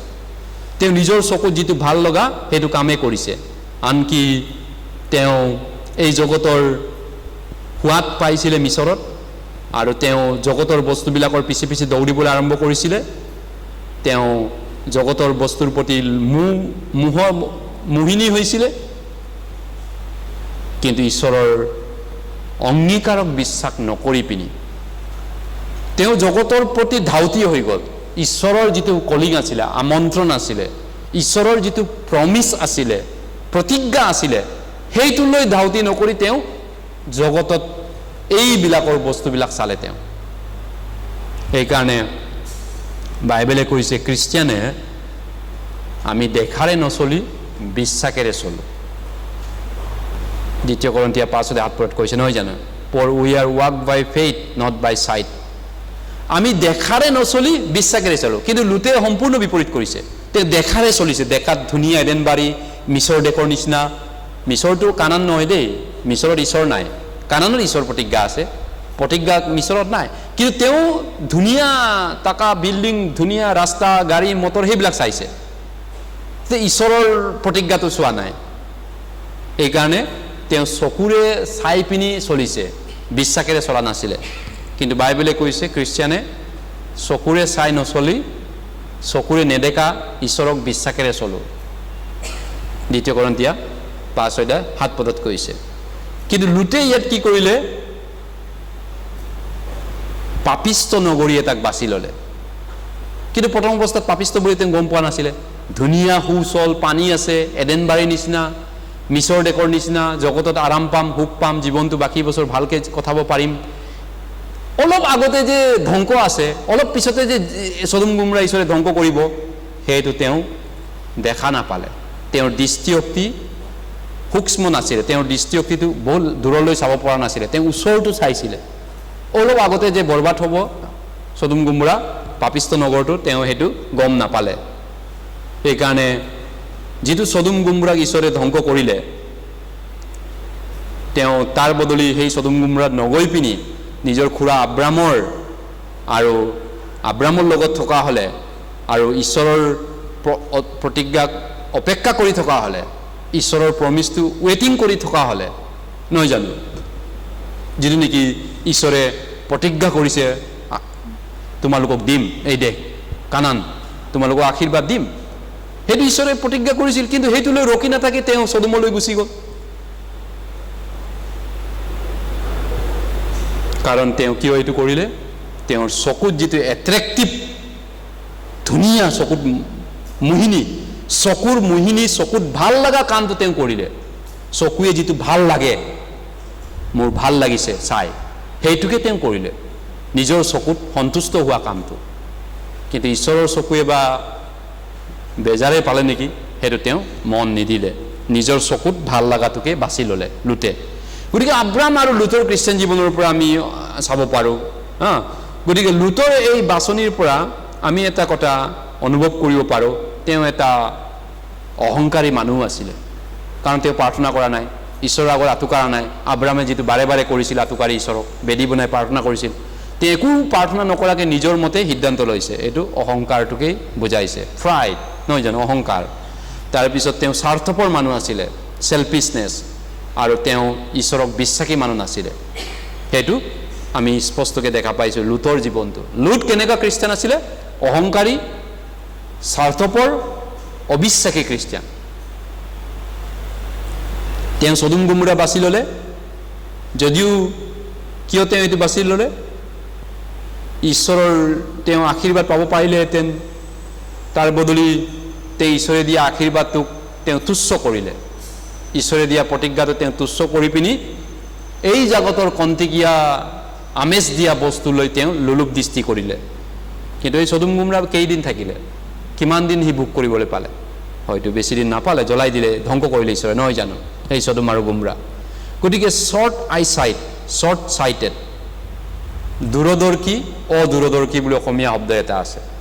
দূৰদৰ্শী মানে বহুত আগলৈ ভাবি চিন্তি কৰা মানুহ, আৰু অদূৰদৰ্শী মানে আগৰটো একো নাচায়, এতিয়া পাইছোং খাইছোং এনেধৰণৰ মানুহ। খাইছোং জাষ্ট এতিয়া ভাল, এইটোৱে ভাল হ'ব জিন্দগী, মোৰ চকুত ভাল লাগিছে, এইটোৱে ভাল হ'ব, পিছত দেখা পাব এইটো কি হ'বলৈ গৈ আছেগৈ, সেইটো নাচালে, তেওঁ ভাবি নাচালে। লুট তেনেকুৱা খ্ৰীষ্টান আছিলে, আব্ৰাম তেনেকুৱা নহয় কিন্তু, নহয় জানো। এইটোৰ পৰা আমি পাৰ্থক্যটো দেখা পাইছোঁ। তেওঁ সেইকাৰণে তেওঁৰ অন্তৰত খাইছোং মনত যিটো অভিলাষ কৰিছিলে, মোহ হৈছিলে, সেইটোকে পটাপট পাবলৈ তেওঁ চেষ্টা কৰিছিল, আৰু সেই পটাপট পাবলৈ আৰামটো বিচৰা নগৰটোকে ঈশ্বৰে পটাপট ধ্বংস কৰিলে। সদম গমোৰা ঈশ্বৰে ধ্বংস কৰিলে। ৰাইট, ঈশ্বৰৰ মান মৰ্যাদা গৌৰৱ তেওঁ বিচৰা নাছিল। তেওঁ ঈশ্বৰৰ গ্লৰি, ঈশ্বৰৰ প্ৰতাপ, মহিমা, ঐশ্বৰিক মহিমা, সেইটোৰ প্ৰতি তেওঁৰ চকুটো অন্ধ হৈ গ'ল। তেওঁ অকল জগতত কেনেকৈ মানুহ হ'ব পাৰে, জগতত কেনেকৈ আৰামকৈ চলিব পাৰে, অকল সেইটোক তেওঁ ধাউতি কৰিলে। কিন্তু যিটো ঐশ্বৰিক প্ৰতাপ, গৌৰৱ, মহিমা আত্মিক পালৰ পৰা, সেইটোলৈ তেওঁ অন্ধ হ'ল চকুটো। লুটৰ জীৱনটো সেইটো আমি বাইবেলত দেখা পাইছোঁ।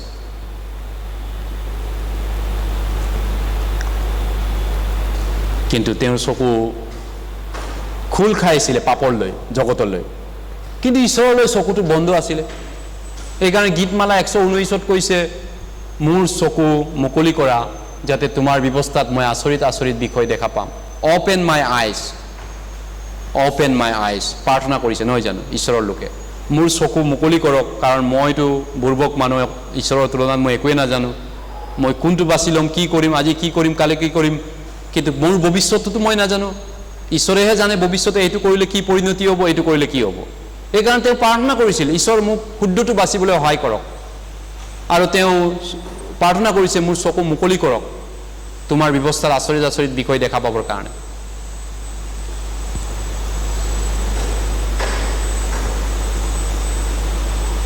গতিকেলৈ আদামে যেতিয়া নিষেধ কৰা ফলটো খাইছিলে, তেতিয়া কি হ'ল? তেওঁলোকৰ চকু মুকলি হ'ল, বাইবেলে কৈছে। কিহৰ চকু মুকলি হৈছিলে? পাপ, জগতৰ মায়ামোহ, মোহ, জগতৰ মোহিনী, পাপৰ শক্তি, সেইটো লৈ চকুটো ডাঙৰকৈ খোল খালে আদাম আৰু হাৱাৰ পাপ কৰাৰ পিছত। তো লুটৰো জগতৰ প্ৰতি চকুটো ডাঙৰ, টকা পইচা। মই এটা জেগাত আছিলোঁ কেইবছৰমান আগত, আমাৰ ইয়াতে মিছনত কাম কৰিছিলে এজন ভাই, নতুন জন্ম পোৱা বুলি আমি ভাবিছিলোঁ। মই তাতে 2 বছৰমান মণ্ডলী চলাই প্ৰচাৰ কৰিব গৈছিলোঁ। এজন ভাই আছে প্ৰচাৰকৰ কাম কৰিছিলে, তেওঁৰ লগত 2 বছৰ মই বিশ্বাসী জীৱন কৰিব চেষ্টা কৰিছিলোঁ। আৰু যেতিয়া বিভিন্ন ফেলোশ্বিপ আমি কৰিছিলোঁ, ফেলোশ্বিপত কৰিলে তেওঁ টকা পইচাৰ কথা ক'লে চকুটো থিয় হৈ কাণটো ডাঙৰ কৰি এনেকুৱা মন দিয়ে, কিন্তু বাইবেলৰ কথা ক'লে এনেকৈ জোপোৱা মাৰে। শিক্ষা দিওঁতে তলমূল কৰি একো ঈশ্বৰৰ প্ৰতি ধ্যান নাই, একদম বাইবেলৰ কথা মই যেতিয়া মণ্ডলীত শিক্ষা দিওঁ তেতিয়া তলমূল কৰি চকীত নিজকে মাথাটো লুকুৱাই দিয়ে। কিন্তু যেতিয়া জগতৰ কথা ক'ব, গাড়ী মটৰ টকা পইচাৰ কথা ক'ব, একদম এনেকুৱা হৈ যায়। তেওঁ নতুন জন্ম পোৱা ভাই নহয় অৱশ্যে, যি কি নহওক তেনেকুৱা মানুহ আছে নহয়নে, জগতৰ প্ৰতি বহুত ইণ্টাৰেষ্ট থকা মানুহ, ধন মায়া মোহ সংসাৰৰ মায়া মোহৰ প্ৰতি। খ্ৰীষ্টিয়ানো আছে তেনেকুৱা, খ্ৰীষ্টিয়ানো বহুত ইণ্টাৰেষ্ট তেওঁলোকৰ। কিন্তু ঈশ্বৰৰ স্বৰ্গৰ প্ৰতি ঐশ্বৰিক দৰ্শন, ঈশ্বৰৰ মহিমা প্ৰতাপ গৌৰৱ, অনন্তকলীয়া প্ৰতিজ্ঞা, অনন্তকাল অনন্ত জীৱন ৰাইজ, সেইবিলাকৰ প্ৰতি কেহা তিতা তেওঁলোক লাগে, তিতা হয় নহয়, ইণ্টাৰেষ্ট নাই। দ্য ডেভিল শয়তান লুচিফাৰ, তেওঁৰ উদ্দেশ্য কি আছে? সম্পূৰ্ণৰূপে নতুন জন্মৰ পৰা খ্ৰীষ্টিয়ান জীৱনটো ৰুইন কৰি বৰবাদ কৰি দিয়াটো, বিশ্বাসী জীৱনটো খতম কৰি দিয়াটো শয়তানৰ উদ্দেশ্য হয়, আঁচনি হয়। বিশ্বাসটো খতম কৰি দিয়াটো, বিশ্বাস নাইকিয়া কৰি দিয়াটো, বিশ্বাস ফেল কৰাটো শয়তানৰ পাৱাৰ হয়, শয়তানৰ আঁচনি হয়, লুচিফাৰৰ। বিশ্বাসেৰে নচলি জাগতিক বস্তুৰ নিজৰ আইডিয়া মতে চলাটো, এইটোৱে হৈছে খ্ৰীষ্টিয়ানক ফেইলাৰ কৰা। তেওঁ অন্ধ কৰি দিয়ে ঈশ্বৰৰ বিষয়বিলাক। আৰু কেনেকৈ অন্ধ কৰে? জগতৰ ঠগবাজি ফাঁকিবাজি, জগতৰ দুইদিনীয়া বস্তু, জগতৰ দুইদিনীয়া ধুনীয়া বস্তুটো লোভ লগাই পিনি ঈশ্বৰৰ অনন্তকলীয়া বিষয়ত অন্ধ কৰে আমাক। কোনে কৰে? শয়তানে কৰে নতুন জন্ম পোৱাৰ পিছত। এইটো শয়তান গুজৰি থকা সিংহ, তেওঁ এতিয়াও গুজৰি আছে। কাক কেনেকৈ গ্ৰাস কৰিব নহয় জানো? এইটো পিতৰত কৈছে, নতুন জন্ম পোৱাবিলাকক তেনেকুৱা কৈছে। গতিকে এই ধুনীয়া সৌন্দৰ্য, এইকাৰণে সেইটো পদে 31 অধ্যায়ত কৈছে, সৌন্দৰ্য অসাৰ লাৱণ্য মিছা। মানুহে দুদিনীয়া সৌন্দৰ্য দেখি তাৰপিছত দৌৰে, চেহেৰা ধুনীয়া, খাবলৈ ভাল, চাবলৈ ভাল, সেইটোকে মানুহে এতিয়াতো চায়, পিছৰ পৰিণতিটো নাচায়। এইটো প্ৰয়োজনো হ'ব পাৰে, পেটত যোৱাৰ পিছত প্ৰয়োজনো হ'ব পাৰে, সেইটো নাচায় মানুহে। কিন্তু চকুত যিটো ভাল লাগে চেহেৰাটো চাই মানুহে এইটো কৰি পেলায়। মানুহ তেনেকুৱা নহয়নে? The beautiful and charming things, এই জগতৰ ইন দিছ ৱৰ্ল্ড, এই জগতৰ ধুনীয়া বিল্ডিং, ধুনীয়া গাড়ী মটৰ, ধুনীয়া আৰাম, গান বাজনা, ধুনীয়া বস্তু, ধুনীয়া চেহেৰা, ধুনীয়া বস্তুবিলাক, এই সকলোবিলাক খ্ৰীষ্টিয়ানক শয়তানৰ এটা ফান হয়, বিশ্বাসৰ পৰা ফালৰি কাটিবৰ কাৰণে, বিশ্বাসৰ পৰা কঢ়াবৰ কাৰণে শয়তানৰ এটা জাল হয় জগতৰ আৰামদায়ক সুখদায়ক বস্তুবিলাক, যাতে আমাৰ বিশ্বাসটো খতম হৈ যায়, ঈশ্বৰৰ প্ৰতিজ্ঞাৰ প্ৰতি আমাৰ অন্ধ হৈ যায়। এইকাৰণে এই জগতৰ বস্তুবিলাক শয়তানে লোলুপ দৃষ্টি কৰাই দিয়ে বিশ্বাসীবিলাকক। একজেক্টলি লোট তেনেকুৱা হ'ল। আমি চাওঁ প্ৰথম জোহন 2 অধ্যায়, প্ৰথম জোহন 2 অধ্যায়, 1 জন চেপ্টাৰ 2 লৈ গৈছোঁ। প্ৰথম জোহন 2 অধ্যায়,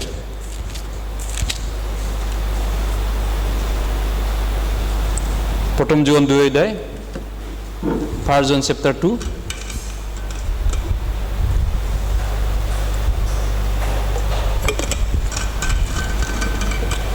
প্ৰথম জোহন 2 অধ্যায়, 1 জন চেপ্টাৰ 2, 15 and 16, 15 আৰু 16 পদ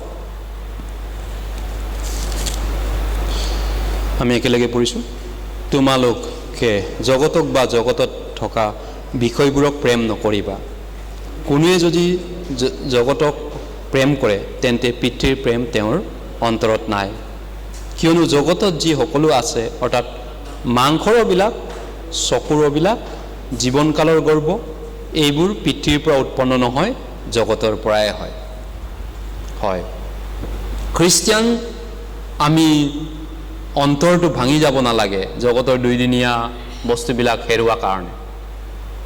জগতৰ অদৰকাৰী কণ্টেকীয়া জাগতিক বস্তুবিলাকৰ খাতিৰত আমি মন ভাঙি ছিঙি যাব নালাগে, অন্তৰ ভাঙি পৰিব নালাগে। তাতকৈ জগতৰ এই দুদিনীয়া ক্ষয়মূলক বস্তুতকৈ অনন্ত অমৰকলীয়া অনন্ত জীৱন, কেতিয়াও নপচা, কেতিয়াও ক্ষয় নোহোৱা অনন্তকলীয়া অমৰকলীয়া স্বৰ্গৰাজ্যৰ যি প্ৰতিজ্ঞা আছে, অমৰকলীয়া জীৱন, অনন্ত জীৱন, এটাৰ্নেল লাইফ, সেইটো আছে নহয়। কিন্তু আমি এই জগতৰ অদৰকাৰী বস্তুবিলাকৰ কাৰণে কিছু লোকে নোপোৱা কাৰণে মন চন ভাঙি যায়। জগতৰ বস্তুবিলাকৰ কাৰণে তেওঁলোকৰ মন ভাঙি যায়, জগতৰ কাৰণে।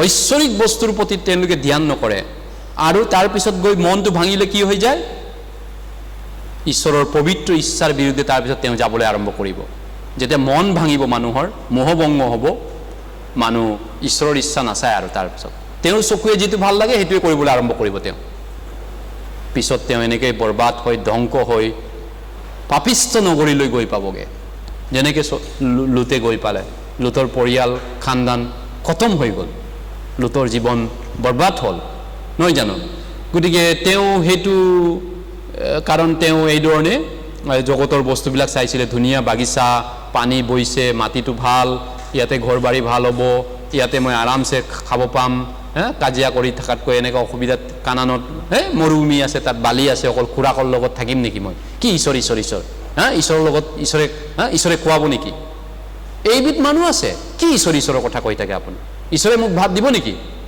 একজেক্টলি লুট তেনেকুৱা আছিলে তেওঁ ধুনীয়া বাগান ধুনীয়া পানী থকা মিছৰ দেশ যি হোৱাৰ উদ্যানটো তেওঁ নজৰ কৰিছিলে সেইকাৰণে তেওঁ ঈশ্বৰৰ প্ৰতি বিশ্বাসী নহয় ঈশ্বৰে খুৱাব নে নোখোৱাব তেওঁ এইটো বিশ্বাস তাৰ মানে তেওঁ বিশ্বাস নাছিলে ঈশ্বৰে খুৱাব ঈশ্বৰে চলাব এই দুদিনীয়া সংসাৰত কিবা অসুবিধা হ'লে অনন্তকলীয়া জীৱন নিশ্চিত আছে অনন্তকলীয়া আশীৰ্বাদ নিশ্চিত আছে তাৰপিছত লুতে আৰু তেওঁ অনুভৱ কৰা নাছিলে এই কথাটো পিছত গীতমালা 84:10 কৈছে দুষ্টতাৰ তম্বুত বাস কৰাতকৈ ঈশ্বৰৰ ঘৰত মই পহৰি হ'বলৈকে দুহৰি হ'বলৈকে ভাল পাওঁ Psalm number 84:10 কৈছে Lord forgot to be doorkeeper be a doorkeeper in the house of God my God house of my God then dwell in the tents of the wickedness গতিকে দুষ্টৰ ঘৰত থাকাতকৈ দন্দুৰীৰ ঘৰত থাকাতকৈ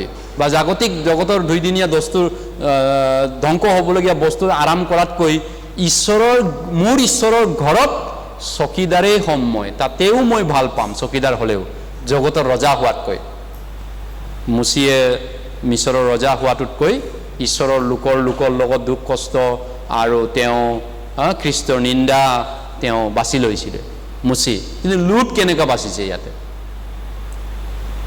লুটে বিপৰীতটো বাচিছে ঈশ্বৰৰ গৃহত থকাটো তেওঁ গুৰুত্ব দিয়া নাই এইকাৰণে দেখাত সাংঘাতিক কিয় লুট আৰু আব্ৰামৰ মাজত বিভাজন হৈছিলে ইয়াত দেখাত এনেকা লাগে যেন লুটৰ ভেড়াৰখীয়া গৰু ছাগলী ৰখীয়া আৰু আব্ৰামৰ ভেড়াৰখীয়াৰ মাজত কাজিয়া হৈছে সেইকাৰণে বেলেগ হৈছে এনে ওপৰে চালে তেনেকা লাগে কিন্তু আচলতে সেইটো নাছিলে অকল সেইখিনিয়ে নাছিলে ভিতৰুৱা কিবা এটা আছিলে আচলতে কিয় লুটে তেওঁৰ জগতৰ প্ৰতি মোহ বেছি হৈছিল জগতৰ প্ৰতি তেওঁৰ ইণ্টাৰেষ্ট ইচ্ছা আকৰ্ষণ আসক্তি ডিজায়াৰটো বেছি বাঢ়ি গৈছিল জগতৰ প্ৰতি জগতৰ বস্তুৰ প্ৰতি জগতৰ বিষয়বিলাকৰ প্ৰতি সেইটো তেওঁৰ বাঢ়ি গৈছে জগতত আৰু ধনী হ'বলৈ আৰু ধুনীয়া মানে ভেড়া ছাগলী বা ইত্যাদি জগতৰ বস্তুবিলাক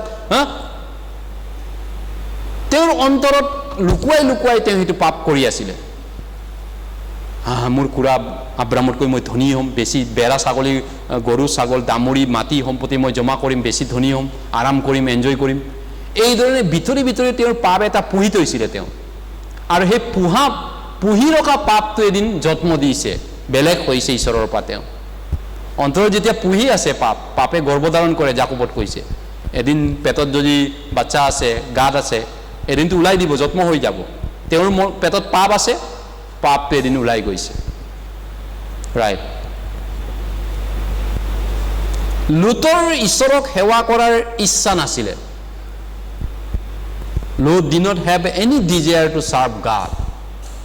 লুতে ঈশ্বৰক সেৱা কৰা ঈশ্বৰক বিশ্বাসেৰে চলি ঈশ্বৰৰ কাৰণে ঈশ্বৰক ত্যাগ কৰি ঈশ্বৰক যে আমি লাগে ঈশ্বৰক যে আমি সাৰ্ভিস কৰিব লাগে আমি যে ঈশ্বৰক সেৱা কৰিব লাগে তেওঁৰ ইচ্ছা নাছিলে এইটো আব্ৰামৰ কিন্তু আছিলে ঈশ্বৰক সেৱা কৰিম মই লুতৰ হেতু নাই ডিফাৰেন্সটো হেতু পাৰ্থক্যটো হেতু আৰু লুতৰ এটো ইচ্ছা নাছিলে তে ঈশ্বৰৰ ইচ্ছা মানি চলিবলৈ ইচ্ছা নাছিলে আব্ৰামৰ কিন্তু ঈশ্বৰৰ ইচ্ছা মানি চলিবলৈ বহুত হেপা আছিলে লুতে ঈশ্বৰক সেৱা কৰিবলৈ ইচ্ছা নাই, ঈশ্বৰৰ ইচ্ছা মানি চলিবলৈ ইচ্ছা নাই। কিন্তু আব্ৰাম তাৰ বিপৰীত, আব্ৰামে ঈশ্বৰক সেৱা কৰিবলৈ ইচ্ছা আছে আৰু ঈশ্বৰৰ আজ্ঞা মানি চলিবলৈ ইচ্ছা আছে। দুইটাৰ মাজত বহুত সাংঘাতিক তফাত আছে। সেইটোৱে কাৰণটো হৈছে ইয়াত, কাৰণ সেইটোৱে হৈছে বিভাজন হোৱা, বেলেগ হোৱাৰ। সেইকাৰণে লুতে কলুদীয়া দেশ এৰিলে। প্ৰথম অৱস্থাত লুত কলুদীয়া দেশ এৰি পিনি আব্ৰামৰ লগত তেওঁ হাৰানলৈ গৈছিলে। হাৰানৰ পৰা তেওঁ কানানলৈ গৈছিলে, একেলগে তেওঁৰ খুৰাকৰ লগত, ঈশ্বৰৰ প্ৰতিজ্ঞাৰ দেশলৈ, নহয় জানো? কিন্তু এই সকলো যাত্ৰাত লুতে দেখা পাইছিলে খুৰাকৰ বিশ্বাসটো, দেখা পাব লাগিছিল আচলতে। খুৰাক আব্ৰামে কেনেকৈ ঈশ্বৰক নেদেখা ঈশ্বৰক বিশ্বাস কৰিছিল, কেনেকৈ বাধ্য হৈ চলিছিল, কেনেকৈ জিহুৱাৰ নামত বেদী বনাই বাৰে বাৰে প্ৰাৰ্থনা কৰিছিল, সেইবিলাক লুতে দেখা পাব লাগিছিলে। কিন্তু লুতে দেখা নাপালে, তেওঁ ফেইল হৈ গ'ল। ইমান তেওঁ খ্ৰীষ্টান জীৱনৰ সুযোগ পাইছিলে, তেওঁ ফেইল হৈ গ'ল ঈশ্বৰৰ ইচ্ছামতে চলাত। তেওঁৰ খুৰাকে যেনেকৈ পাছ হ'ল, তেওঁ ফেইল হ'ল। আব্ৰামে যিটো কৰিলে লুতে নোৱাৰিলে। আৰু লুতে কি হ'ল তাৰপিছত? লুতে আব্ৰামৰ বিশ্বাসটো ফল' কৰিব লাগিছিল, অনুকৰণ কৰিব লাগিছিল। আব্ৰাম কেনেকৈ বিশ্বাসী মানুহ আছিল, নহয় জানো?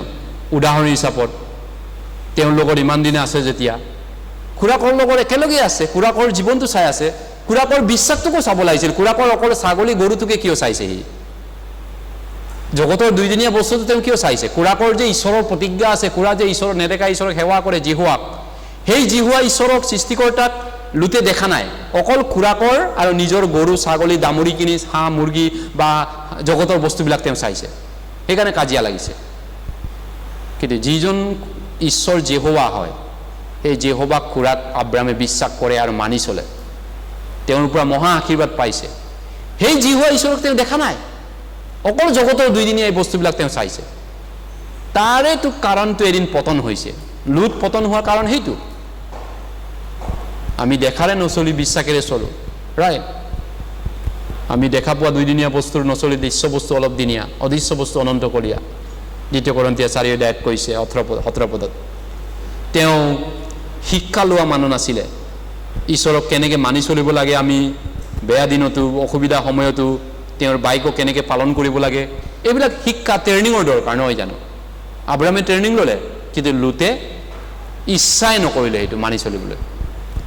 পিছত গৈ তাৰ পৰিণতি পাপিষ্ট নগৰত তেওঁ সদম গুমৰাৰ সৈতে পৰিয়ালৰ সৈতে বৰবাদ, ধ্বংস। এই ধৰণৰ ব্যক্তিয়ে শেষত গৈ ঈশ্বৰক এৰি দিয়ে, শেষত গৈ এৰিব এই ধৰণৰ মানুহবিলাকে। তাৰপিছত তেওঁলোকৰ জাগতিক যেতিয়া বিষয়বিলাক আহিব, জগতৰ ধন টকা পইচা সংসাৰৰ মায়ামোহ যেতিয়া আহিব, তেওঁলোকে ঈশ্বৰক বাদ দিয়ে। এই ধৰণৰ মানুহবিলাকে ঈশ্বৰক এৰি দিয়া মানুহ আছে জগতৰ টকা পইচাৰ খাতিৰত। গতিকে আব্ৰামক এতিয়া লুতে এৰি দিছে, আব্ৰামক এৰি পিনি গুচি গৈছে। আচলতে তেওঁ ঈশ্বৰক এৰিলে, আব্ৰামক এৰা মানে ঈশ্বৰকে এৰা। কাৰণ আব্ৰামৰ লগত থকা মানে ঈশ্বৰৰ লগত থকা। কাৰণ আব্ৰামক ঈশ্বৰে প্ৰতিজ্ঞা কৰিছিলে, প্ৰমিছ কৰিছিলে, কানান দেশ দিম বুলি আৰু তোমাৰ বংশক আশীৰ্বাদ দিম বুলি। তো আব্ৰামক ঈশ্বৰে চুক্তি কৰিছিলে, আব্ৰামক ত্যাগ নকৰে। সেইকাৰণে আব্ৰামৰ লগত থকা মানে আব্ৰামৰ ঈশ্বৰৰ লগত আশীৰ্বাদ পোৱা। কিন্তু লুতে সেই কথাটো তেওঁ বুজি নাপালে। এইকাৰণে লুত এতিয়া ঈশ্বৰৰ প্ৰতিজ্ঞা আশীৰ্বাদবোৰ পাব পাৰিলেহেঁতেন, ঈশ্বৰৰ ব্লেছিংবিলাক পাব পাৰিলেহেঁতেন, আব্ৰামে সৈতে পাব পাৰিলেহেঁতেন লগতে, নহয় জানো? লগত থাকিলে আশীৰ্বাদ পাব, আব্ৰামে যি আশীৰ্বাদ পাইছে সেইটোও পাব। কিন্তু এতিয়া কি হ'ল? এইধৰণে তেওঁ ঈশ্বৰৰ আশীৰ্বাদ পোৱা ৰাস্তা, তেওঁৰ খুৰাক আংকল আব্ৰামক তেওঁ ত্যাগ কৰিলে।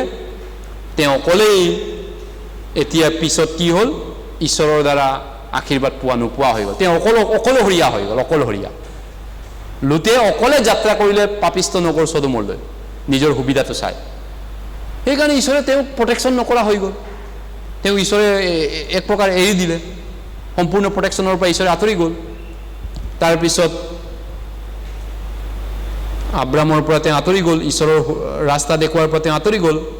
তাৰপিছত আব্ৰামে ইয়াত কি বুজাইছে, লুতে কি বুজাইছে, এইটো আমি চাব লাগিব।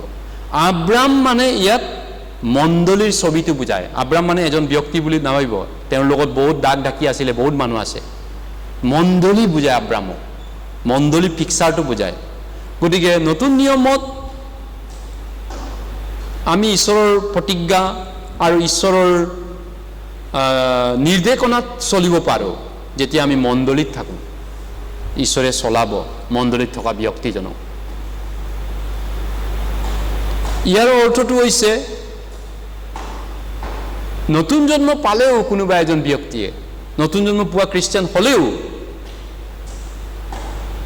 তেওঁ ঈশ্বৰৰ দ্বাৰা চলিত হ'ব নোৱাৰিব আৰু ঈশ্বৰৰ সহায় নাপাব যদি তেওঁ খ্ৰীষ্টৰ শৰীৰ অৰ্থাৎ ঈশ্বৰৰ জীৱনময় ঈশ্বৰৰ মণ্ডলীৰ পৰা যদি তেওঁ আঁতৰি চলে। নতুন জন্ম পালেও তেওঁ ঈশ্বৰৰ প্ৰতিজ্ঞা, ঈশ্বৰৰ আশীৰ্বাদ তেওঁ নাপাব যদি খ্ৰীষ্টৰ যিটো শৰীৰ, বডি অফ ক্ৰাইষ্ট, অৰ্থাৎ ঈশ্বৰৰ ঘৰ, মণ্ডলী, জীৱনময় ঈশ্বৰৰ মণ্ডলী, তাৰ পৰা যদি তেওঁ ফালৰি কাটি যায়, ঈশ্বৰৰ প্ৰমিছবিলাক তেওঁৰ জীৱনত সাম্পল নহ'ব। ঈশ্বৰৰ প্ৰতিজ্ঞা আদৰুৱা হ'ব, ফেইলাৰ হ'ব তেওঁৰ জীৱনত। এইকাৰণে আমি কলচীয়া 2 অধ্যায় চাওঁ। কলচীয়া 2 অধ্যায়ৰ পৰা বাইবেল পঢ়োতে চাওঁ। কলচীয়া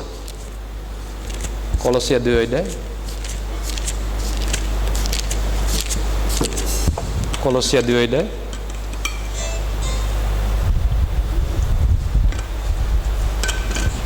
Colossians 2 অধ্যায়, Colossians chapter 2 19 পদ। 19 পদ। কিন্তু সংস্পৰ্শ আৰু বন্ধনবোৰৰ দ্বাৰাই প্ৰতিপালিত আৰু দৃঢ়ৰূপে সংযুক্ত হোৱা গোটেই শৰীৰ যিজনৰ পৰা ঐশ্বৰিক বৃদ্ধি পাই বাঢ়িছে, সেই মোৰ অৱলম্বন নকৰে এনে কোনো জনাৰ দ্বাৰাই নিজক বতাৰ পৰা বঞ্চিত হ'বলৈ নিদিবা। ৰাইট। এতিয়া কি হৈছে আমি দেখা পাইছোঁ, ঈশ্বৰে তেওঁৰ যাবলগীয়া পথ তেওঁ শিকাব। বাইবেলে প্ৰতিক্ৰিয়া, তোমাক মই কেতিয়াও নেৰো, কেতিয়াও ত্যাগ নকৰোঁ। তুমি যাবলগীয়া পথ মই তোমাক দেখুৱাম, তুমি চলিবলগীয়া ৰাস্তা মই তোমাক দেখুৱাম। জিহুৱা মোৰ ৰখীয়া, মোৰ অভাৱ নহ'ব। তেওঁ মোক কুমলীয়া ঘাঁহনি পথাৰত শুৱায় আৰু য'ত শান্তি আছে এনে পানীৰ কাষে কাষে মোক চলায়। ৰাইট। তেওঁ মোৰ প্ৰাণ পুনৰাই সুস্থ কৰে আৰু নিজ নামৰ নিমিত্তে তেওঁ মোক ধৰ্মপথত চলায়। এনেকি মই মৃত্যু ছায়াৰ উপত্যকায়েদি চলিলেও কোনো আপদলৈ ভয় নকৰোঁ, কিয়নো তুমি মোৰ সংগত আছা। তোমাৰ লাকতি আৰু লাঠিয়ে মোক সান্তনা দিয়ে। তুমি মোৰ শত্ৰুবোৰৰ হাইকাতে মেজ সজাইছা, মোক মোৰ তেলেৰে তিয়াইছা। মোৰ পাণ পাত্ৰ উপচি পৰিছে। অৱশ্যে মংগল আৰু দয়া আয়ুকৰ সকলো কালত মোৰ পাছত যাওঁতা হ'ব আৰু চিৰকাললৈকে মই জিহুৱাৰ গৃহত বসবাস কৰিবলৈ পাম। গীতমালা 23, নহয় জানো? এই যে প্ৰতিজ্ঞা, এই যে বিশ্বাস এতিয়া লুতৰ জীৱনৰ পৰা কিয় নাইকিয়া হ'ল? কাৰণ তেওঁ খ্ৰীষ্টৰ মণ্ডলী, যিটো ঈশ্বৰৰ মহিমা গৌৰৱ, সেই মণ্ডলীৰ পৰা তেওঁ ফালৰি কাটিলে। সেই মণ্ডলীত য'ত ঈশ্বৰৰ অংগীকাৰ আছিলে তাৰ পৰা তেওঁ আঁতৰি গ'ল। সেইটোৱে বাইবেলে কৈছে। গতিকে যি নতুন জন্ম পাব পাৰে, আপুনি নতুন জন্ম পাইছে, হয়। আমি নতুন জন্ম পোৱাৰ পিছত যিসকল নতুন জন্ম পাইছে আৰু যিবিলাক মণ্ডলীত থাকিব, তেওঁলোকক পবিত্ৰ আত্মাই ৰাস্তা দেখুৱাব এই জংঘলৰ পৃথিৱীত, অৰণ্যৰ পৃথিৱীত। আমি এটা জংঘলত আছোঁ। ইজৰাইল যেতিয়া মিছৰ দেশৰ পৰা ওলাই আহিছিল, তেওঁলোকে বালি জংঘলত অৰণ্যত চলিছিলে। এতিয়া আমিতো অৰণ্যত আছোঁ, আমিতো কানানৰ স্বৰ্গত গৈ পোৱা নাই। এই অৰণ্য অন্ধাৰ পাপেৰে ভৰা পৃথিৱীত আমি জীয়াই আছোঁ। আমাক কোনে বাট দেখুৱাব? কোন দিশে আমি গ'লে ঈশ্বৰে ভাল পাব? কোনটো কাম কৰিলে ঈশ্বৰে সন্তোষ পাব? আমাক কোনে ৰাস্তা দেখুৱাব? পবিত্ৰ আত্মাই তেওঁৰ ঈশ্বৰৰ বাইকৰ যোগেদি। ক'ত? মণ্ডলীত থাকিলে, মণ্ডলীত থাকিলে সেইটো দেখুৱাব। হয়, ৰাইট। সেইকাৰণে ঈশ্বৰে ঈশ্বৰৰ দাস, ঈশ্বৰৰ কৰ্মচাৰী মণ্ডলীত নিযুক্ত কৰে। ইব্ৰী 13 অধ্যায়ত কৈছে, যি নায়কসকল তোমালোকৰ বাইকৰ নিমিত্তে প্ৰহৰী কাৰ্য কৰিছে, তেওঁলোকক মান্য কৰি চলিবা। তেওঁলোকক বেজাৰ বা আক্ষেপেৰে কাম কৰিব নিদিবা, যি কি নহওক বাইবেলে কৈছে। গতিকে কিয় মানুহে নিজকে পৃথক কৰে মণ্ডলীৰ পৰা? লুতে আব্ৰামৰ পৰা কিয় পৃথক হ'ল? সিটো বোলে উত্তৰাই দিয়ে আমি চাইছোঁ। কিয় আব্ৰামক তেওঁ ত্যাগ কৰিলে? তাৰ কাৰণটো ভিতৰুৱা স্বাৰ্থ আছে। ভিতৰুৱা স্বাৰ্থ থাকিলে মানুহ এনেকুৱা হয়। গুপুত তেওঁৰ স্বাৰ্থ আছিলে। হিতুপদেশ 18 এক পদ, প্ৰভাৱ চেপ্টাৰ 18 ভাৰ্ছ 1। আব্ৰামে আশীৰ্বাদ পায়ো একেলগে থকা লুতে নাপালে। কি কাৰণত? এইটো লুতৰ ভিতৰুৱা স্বাৰ্থ আছিলে, আৰু লুত এইবিধ প্ৰকাৰৰ মানুহ আছিলে। গতিকে এইবিধ খ্ৰীষ্টানবিলাক এনেকুৱা হ'বই।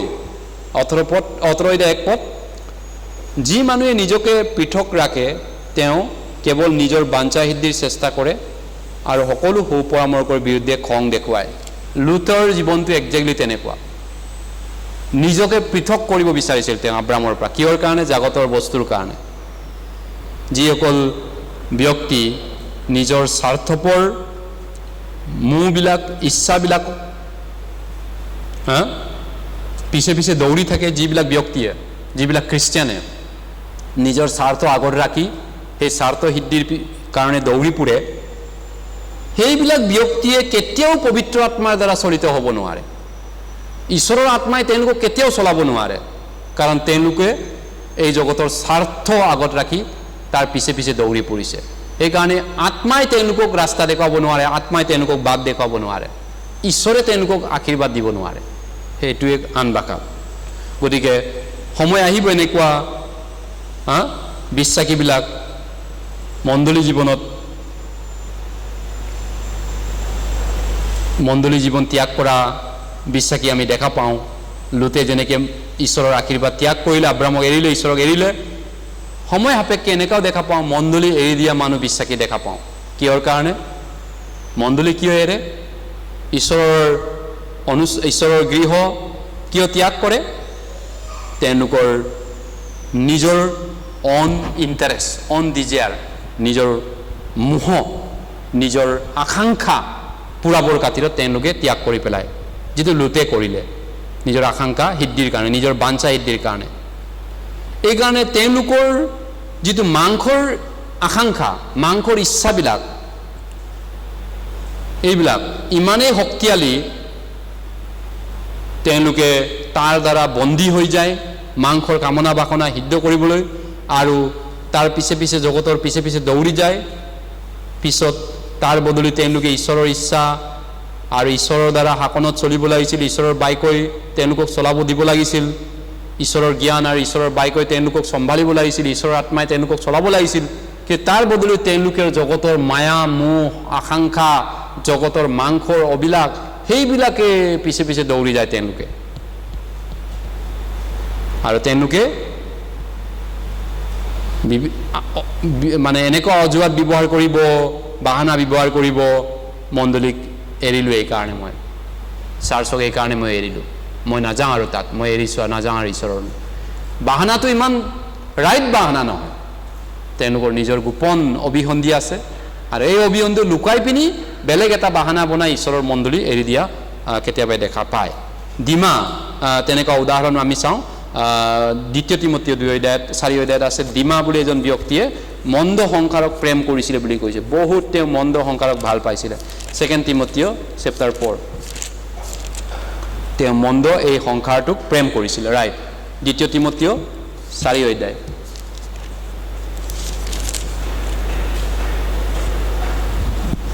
9-10 পদ। 2 Timothy চেপ্টাৰ 4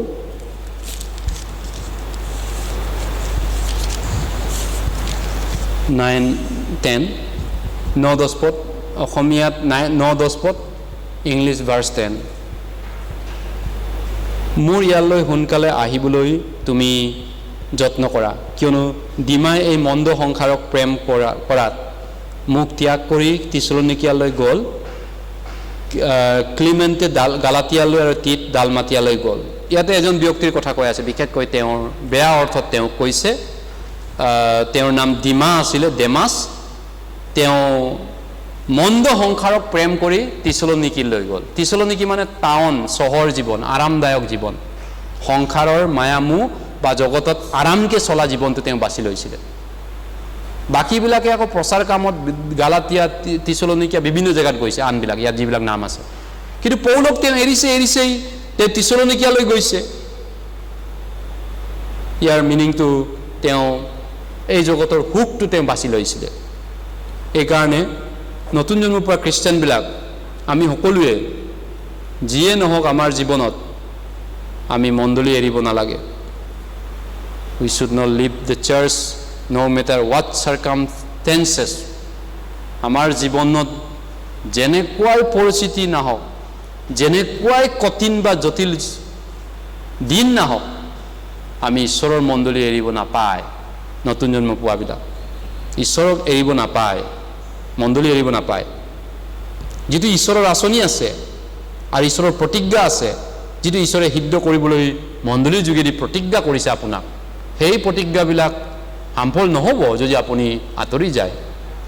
গতিকে আমি থাকি যাব লাগে আৰু ঈশ্বৰৰ বাধ্য হ'বলৈ শিকি যাব লাগে। ঈশ্বৰৰ আত্মাৰ ইচ্ছামতে চলিবৰ কাৰণে শিকি থাকিব লাগে ঈশ্বৰৰ মণ্ডলীত। এইটো এটা দুখৰ কথা, ইমান বেয়া লগা কথা আৰু মন ভাঙি যোৱা কথা বিশ্বাসীবিলাক ঈশ্বৰৰ মণ্ডলীক এৰি দিয়াটো। তেওঁলোকৰ জাগতিক চকুৰ অভিলাষ, জগতৰ মায়ামোহ আৰু তেওঁলোকৰ সেইবিলাকৰ পিছত দৌৰোতে তেওঁলোকে ঈশ্বৰৰ আত্মা আৰু ঈশ্বৰৰ শাসনৰ পৰা বাহিৰ হৈ যোৱাটো বৰ দুখ লগা কথা, নহয়নে? বহুত দুৰ্ভগীয়া কথা এইটো। সেইকাৰণে বাইবেলত এটা কাহিনী আছে, ৰুটটো চাওঁ আমি। ৰুটৰ এটা কাহিনী আছে। ৰুট তেনেকৈ বেলেগ আছিলে, কিন্তু দ্বিতীয় বিৱৰণৰ আগত আছে ৰুট। দ্বিতীয় বিৱৰণ চাব, আদি পুস্তক, যাত্ৰা পুস্তক, গণনা, লেবিয়া, দ্বিতীয় বিৱৰণ। দ্বিতীয় বিৱৰণৰ আগত কিবা বিচাৰকৰ্তা আছে, বিচাৰকৰ্তাৰ আগত ৰুট আছে। ৰুট এজন ভাল আদৰ্শ বিশ্বাসী আছিলে, যদিও বা তেওঁ পৰজাতি তিৰোতা আছিলে, কিন্তু ৰুটে আমাক ভাল আদৰ্শ খ্ৰীষ্টান জীৱন দেখুৱাইছে। বিচাৰকৰ্তা আগত ৰুট আছে, বিৱৰণৰ আগত বিচাৰকৰ্তা। ৰুট 1 অধ্যায়, ৰুট চেপ্টাৰ 1 ভাৰ্ছ 16, 16 পদ। ৰুট 1 অধ্যায় 16 পদ।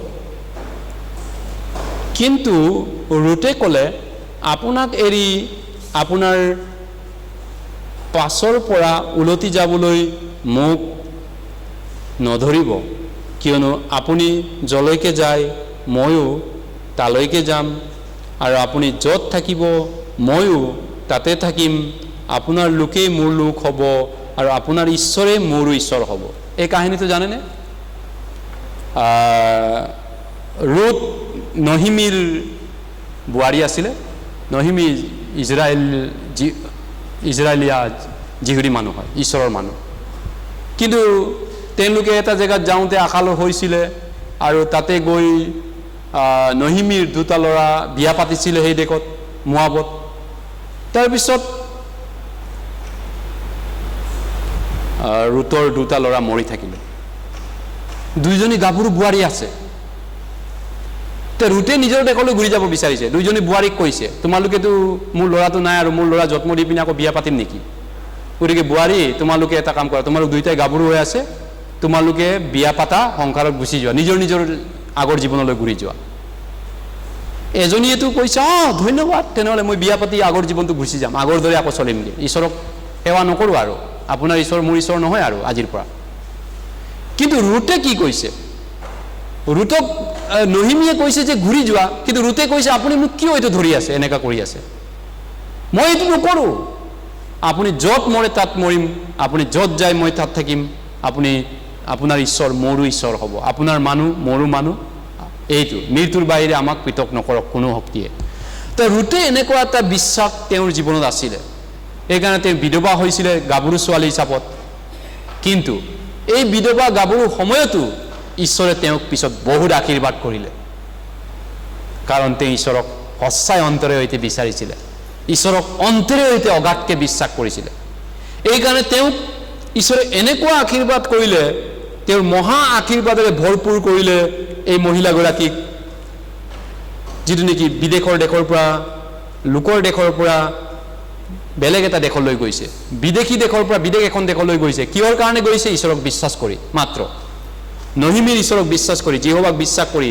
আৰু ৰুতে এটা আশীৰ্বাদ পোৱা তিৰোতালৈ পৰিণত হ'ল। বোৱাজ নামৰ এজন মহা ধনী চহকী ব্যক্তিৰ লগত পিছত তেওঁক বিয়া দিছেগৈ। এইটো ঈশ্বৰৰে প্লেন। তেওঁ বিধৱা হ'ল। বোৱাজ এজন চহকী সন্মানীয় সদাগৰ ব্যক্তি আছিলে, ইজৰাইলীয়া মানুহ, ঈশ্বৰক জনা মানুহ। আৰু ৰুতে তাৰ লগত বিয়া হ'ব পাইছেগৈ, নহয় যে? এইটো ঈশ্বৰৰ আঁচনি আছিল। তেওঁ যদিও আশা কৰা নাছিল এনেকুৱা আশীৰ্বাদ পাব বাৰু। তাৰপিছত বেটেলহেমত এইধৰণে তেওঁ থাকিবলৈ পালে, ঈশ্বৰৰ জেগাত, ঈশ্বৰৰ গৃহত। আৰু যিটো যীশুখ্ৰীষ্টৰ বংশাৱলী, সেই বংশাৱলীত ৰুতৰ নাম আছে। মতি একৈতে আমি চাম, ৰুতৰ নাম আছে যীশুখ্ৰীষ্টৰ বংশাৱলীত। এই ঘটনাটোৰ কাৰণে অনন্তকলীয়া বংশত ৰুতৰ নাম থাকি গৈছে। আদি মতি একৈতাত আছে, ৰুতৰ উল্লেখ আছে। গতিকে ৰুতে এইজন ঈশ্বৰক সেৱা কৰাৰ যিটো বাছনি, সেইটো অনন্তকলীয়া এটাৰ্নেল ফেমিলিত, অনন্তকলীয়া ঈশ্বৰৰ গৌৰৱৰ নামত থাকি গ'ল নাম তেওঁৰ। কিন্তু তাৰ আন বোৱাৰীটো কি হ'ল? আন বোৱাৰীটো জগতত হেৰাই গ'ল আকৌ। মতি 1 অধ্যায় আছে ইয়াতে 4-5 পদত, 5-6 পদত আছে ৰুতৰ বিৱৰণ। ৰুত কোন হ'ল ইয়াৰ উল্লেখ আছে। আব্ৰামৰ পুত্ৰ 4-5-6 পদ, 5-6 পদ। আৰু ৰাহৰৰ পৰা চলোমনলৈ পুত্ৰ বোৱাজৰ জন্ম হ'ল। ৰুতৰ পৰা বোৱাজৰ পুত্ৰ উবেদ, আৰু উবেদৰ পৰা যিছয় মানে দাউদৰ দেউতা। আৰু যিছয়ৰ পুত্ৰ দাউদ ৰজা। দাউদ ৰজাৰ দেউতাকৰ নাম আছিলে যিছয়, আৰু যিছয়ৰ দেউতাকৰ নাম আছিলে উবেদ। উবেদ কাৰ ল'ৰা হয়? ৰুতৰ ল'ৰা হয়। কিমান সৌভাগ্যৱান, নহয় যে?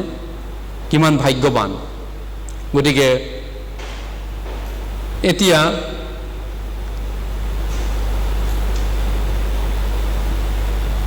মহা এগৰাকী তিৰোতালৈ পৰিণত হ'ল এই পৰজাতি তিৰোতাটো। বিদেশী দেশত গ'ল কিহৰ কাৰণে? ঈশ্বৰক বিশ্বাস কৰি চলি থকাৰ কাৰণে। যদিও তেওঁ ডেকা কালতে বিধৱা হ'ল, অকালতে তেওঁৰ স্বামীক হেৰুৱালে, কিন্তু ঈশ্বৰে তেওঁক পূৰণ কৰি দিলেগৈ ঈশ্বৰক বিশ্বাস কৰি মানি চলাৰ কাৰণে। ঈশ্বৰে তেওঁক ডাবুল দিলেগৈ, ডাবুল। গতিকে তেওঁৰ দাউদৰ আইতা হ'ল, ককা আইতা। ৰুত দাউদ ৰজাৰ ককা আইতা হয়, গ্ৰেট গ্ৰেণ্ড মাদাৰ। দাউদ বিখ্যাত ঈশ্বৰৰ মানুহ, নহয় জানো? তাৰ আইতাক হ'ব পাৰিলে, বৰ আইতা। আৰু মহা এজন তিৰোতা যীশুখ্ৰীষ্টৰ বংশাৱলীত নাম পাইছে। গতিকে লুত এতিয়া অন্তিম দশা কি হ'ল? লুতৰ অন্তিম দশা যদি আমি চাওঁ, চদুমত তেওঁ গ'লে, চদুমত গৈ পিনি তেওঁ আব্ৰামক ত্যাগ কৰিলে। তাৰপিছত ঈশ্বৰৰ যিটো তেওঁ সাক্ষী দিব লাগিছিল, সেই সাক্ষী তেওঁ দিব নোৱাৰা হ'ল। আনকি তেওঁ তাত চদুমত তেওঁ এটা বেদীও বনাব নোৱাৰিলে। চাওক, আব্ৰামে ঈশ্বৰৰ বেদী বজাই ঈশ্বৰক পূজা কৰে য'তে যায়, জেগাই জেগাই। কিন্তু লুতে চদুমত গ'ল, তেওঁৰ পৰিয়াল ল'ৰা ছোৱালী আছিল, ঈশ্বৰক পূজা কৰা জেগা পাইছিল নে? নাই, বাইবেলত নাই। তেওঁলোকে তাত চদুম নগৰী, পাপিষ্ট নগৰত গৈ পিনি সম্পূৰ্ণ বেলেগ হৈ থাকিলে, ঈশ্বৰৰ পৰা নাইকিয়া হৈ গ'ল। কাৰণ তেওঁৰ জীৱনটো তেওঁৰ নিজৰ ইচ্ছামতে চলিবলৈ আৰম্ভ কৰিলে। ঈশ্বৰৰ পৰা আঁতৰি, ঈশ্বৰৰ পৰা সম্পৰ্ক নোহোৱা, ঈশ্বৰৰ লগত ফেলোশ্বিপ নোহোৱা, তেওঁৰ নিজৰ ইচ্ছামতে চলা, ঈশ্বৰৰ ইচ্ছামতে নচলা, এনেকুৱা ব্যক্তিক অসুবিধা হৈ পৰিব ঈশ্বৰক সেৱা কৰাটো, নহয়নে?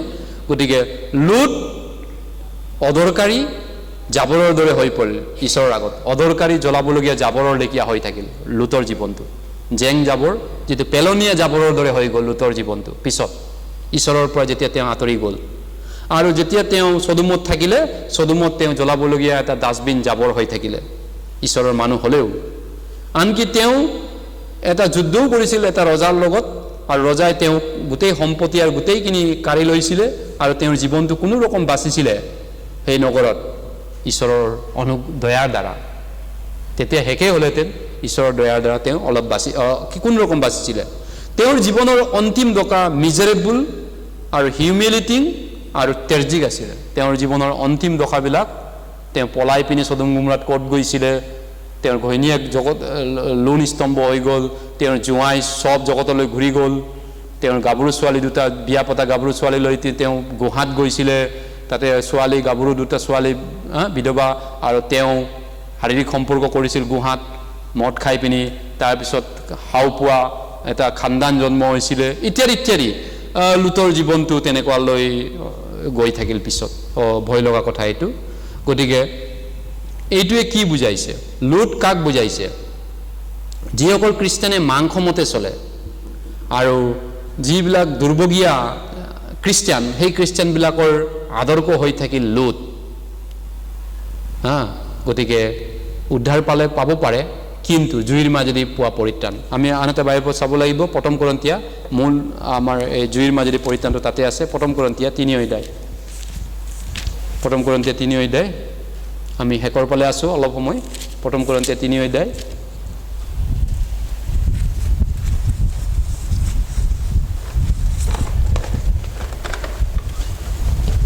প্ৰথম কৰিন্থিয়া 3 অধ্যায়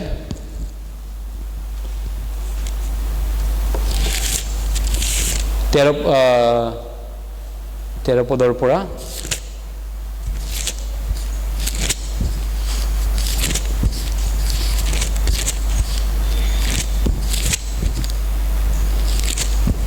1 Corinthians chapter 3 verse 13, 13 পদৰ পৰা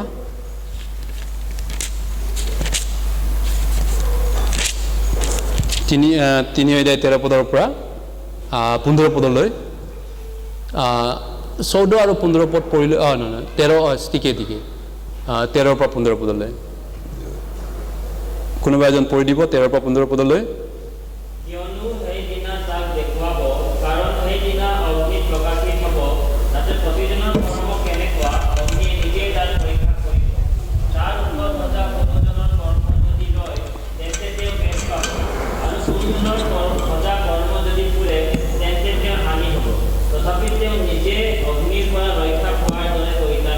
হয়, গতিকে এতিয়া কাহিনীটো লুতৰ জীৱনৰ অন্তিম দশালৈ গৈছে। তেওঁ এতিয়া কিহৰ কাৰণে তেওঁ লুত গুচি গৈছিলে?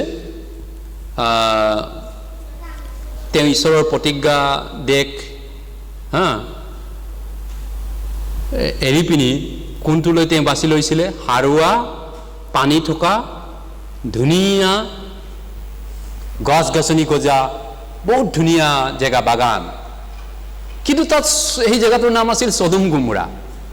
ঈশ্বৰৰ দৃষ্টিত পাপিষ্ট নগৰী আছিলে, কিন্তু ধুনীয়া বাগান আছে, ধুনীয়া জেগা আছে, চব বস্তু আৰামদায়ক বস্তুবিলাক আছে, হুক বুক চব আছে তাতে। কিন্তু ঈশ্বৰে কৈছে পাপিষ্ট নগৰী। সেইকাৰণে আব্ৰামক তেওঁ এৰিলে। তাৰপিছত আব্ৰামে ক'ত থাকি গ'ল? আব্ৰামেতো অৰণ্যত থাকি গ'ল, উইল্ডাৰনেছ, অকলশৰীয়া হৈ গ'ল আব্ৰাম। অৰণ্য মানে বালি থকা জেগা, বালিময় জেগা, আৰু আব্ৰামে তাত থাকিল। তাৰপিছত কিন্তু যি কি নহওক এই বালি জেগাটো কষ্ট হ'লেও অসুবিধা হ'লেও আব্ৰামে ঈশ্বৰক আশা কৰি থাকিল। ঈশ্বৰে আশীৰ্বাদ দিম বুলি কৈছে, ঈশ্বৰে মোক চাম বুলি কৈছে, ঈশ্বৰে যে মোক প্ৰতিজ্ঞা কৰিছিল নহয়, সেই আশাৰে তেওঁ ৰখি থাকিল বালি জেগাটো, দুখ কষ্ট হ'লেও। কিন্তু লুতে সেইটো নাচাই একদম ধুনীয়া য'ত আছে ঘাঁহ দুবৰি বন, পানী আছে, নদী আছে, এই তাত যাম, সি গুচি গ'ল। কিন্তু আব্ৰামে শুকান বালিত ঈশ্বৰলৈ ৰখি থাকিল। ঈশ্বৰে মোক চাব, ঈশ্বৰে প্ৰতিজ্ঞা কৰিছে। গতিকে এতিয়া কাহিনীটো কেনেকুৱা হ'ল? ঈশ্বৰৰ ইচ্ছা আছিলে, কিন্তু যিয়ে নহওক লুত নামৰ ব্যক্তিজন বেলেগ হৈ যোৱাটো আব্ৰামৰ পৰা। কাৰণ লুত নামৰ মানুহজন অলপ প্ৰকৃতিটো বেলেগ আছিলে। গতিকে ঈশ্বৰৰ ইচ্ছা, সেইকাৰণে লুতে বেলেগ হ'বলৈ বাধ্য, লুত বেলেগ হৈ গৈছে। গতিকে তেওঁৰ এনেকুৱা আব্ৰামক দুখ দিয়া, আব্ৰামক কষ্ট দি থকা, আব্ৰামক বেজাৰ দি থকা, সদায় কাজিয়া দ্বন্দ্ব লাগি থকা, এই মানুহজন আঁতৰি গ'ল। আব্ৰামৰ জীৱনত ফ্ৰী হৈ গ'ল, শান্তি হ'ল। ঈশ্বৰৰ প্ৰতিজ্ঞাটো আব্ৰামে সিদ্ধ কৰিব পাৰিব, ঈশ্বৰৰ ইচ্ছাটো এতিয়া পূৰণ কৰিব পাৰিব। লুতে দিগদাৰ দি আছিলে ঈশ্বৰৰ ইচ্ছা পালন কৰাত আব্ৰামক, সেইকাৰণে লুতক ঈশ্বৰে চাইড কৰিছে। ৰাইট, আমি তেনেকুৱা যোহন 15 অধ্যায় 2 পদত পাইছে, যি ডালে গুটি ধৰে তেওঁ সেইবোৰ আৰু অধিক গুটি ধৰিবৰ কাৰণে পৰিষ্কাৰ কৰি দিয়ে কৈছে মোৰ পিতৃকে দিয়ক যোহন 15 অধ্যায় জন 15 যি ডালত গুটি ধৰে আৰু বেছি গুটি ধৰিবৰ কাৰণে পচল ধৰিবৰ কাৰণে জেংবিলাক কলম কাটি দিয়ে কলম কাটা খ্ৰীষ্টিয়ান লুত ঈশ্বৰে সাইড কৰি দিছে তেওঁ হয়নে গতিকে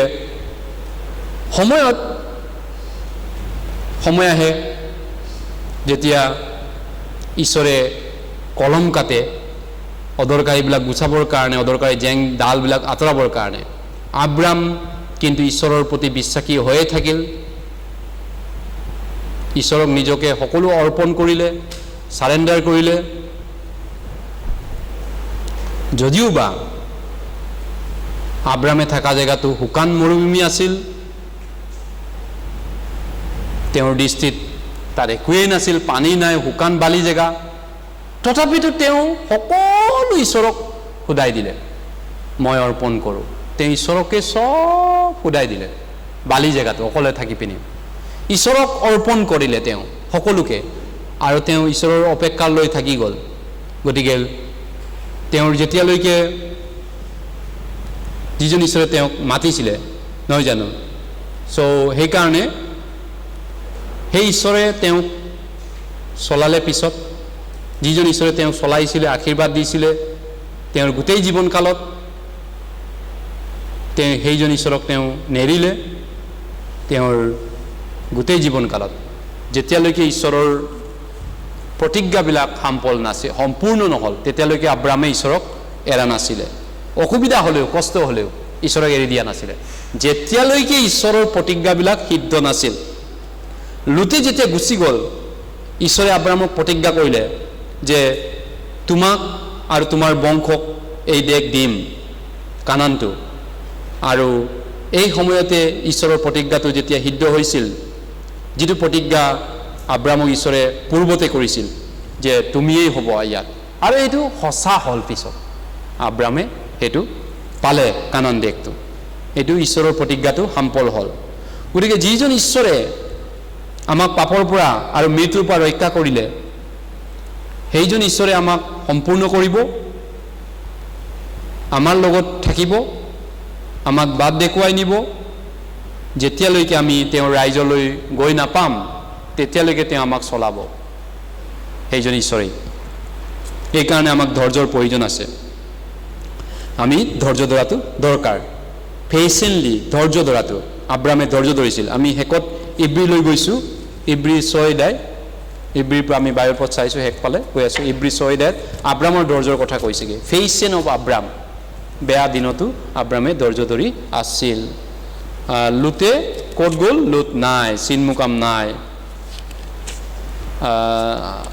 ইব্ৰী 6 অধ্যায় হিব্ৰু চেপ্টাৰ 6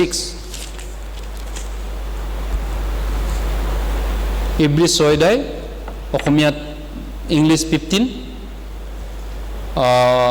15 পদ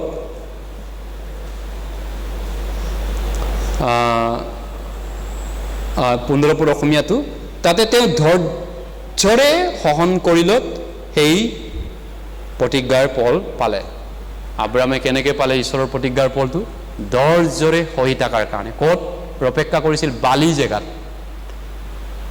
তেওঁ ধুনীয়া পানী থকা ধুনীয়া গছ বন থকা জেগাটো গাঁৱতো যাব নাপালে তেওঁ বালি ঠাণ্ডা গৰম ৰদ পানী নাই সেই জেগাতে ঈশ্বৰে আশীৰ্বাদ দিম বুলি কৈছে তাতেই থাক আৰু সেইটো হৈছে মণ্ডলীটো ঈশ্বৰৰ মণ্ডলীটো কেতিয়াবা মণ্ডলী তেনেকুৱা লাগে মণ্ডলী শুকান একো নাই যেন লাগিব পাৰে বালি যেন লাগিব পাৰে একো নাই কিন্তু ঈশ্বৰে কৈছে তাতে ৰখি থাকা তুমি তাতে চাই থাকা তাতে মই তোমাক আশীৰ্বাদ দিম আৰু আব্ৰামে আশীৰ্বাদ সঁচাই পালে ধৈৰ্য ধৰি থকা মানুহ অধৈৰ্য মানুহ নাছিলে ইব্ৰী আন এটা বাইবেল পথ চাম 10 অধ্যায় ধৈৰ্য আমাৰ প্ৰয়োজন আছে খ্ৰীষ্টিয়ান হিচাপত যদি সফল ঈশ্বৰৰ প্ৰতিজ্ঞাবিলাক ঈশ্বৰৰ আশীৰ্বাদবিলাক পাব বিচাৰে ধৈৰ্য আমাক লাগিব অধৈৰ্য ধৰিলে অধৈৰ্য হৈ পৰিলে নহ'ব ইব্ৰী চেপ্টাৰ 10 36 পদ 36 পদ ভাৰ্ছ 36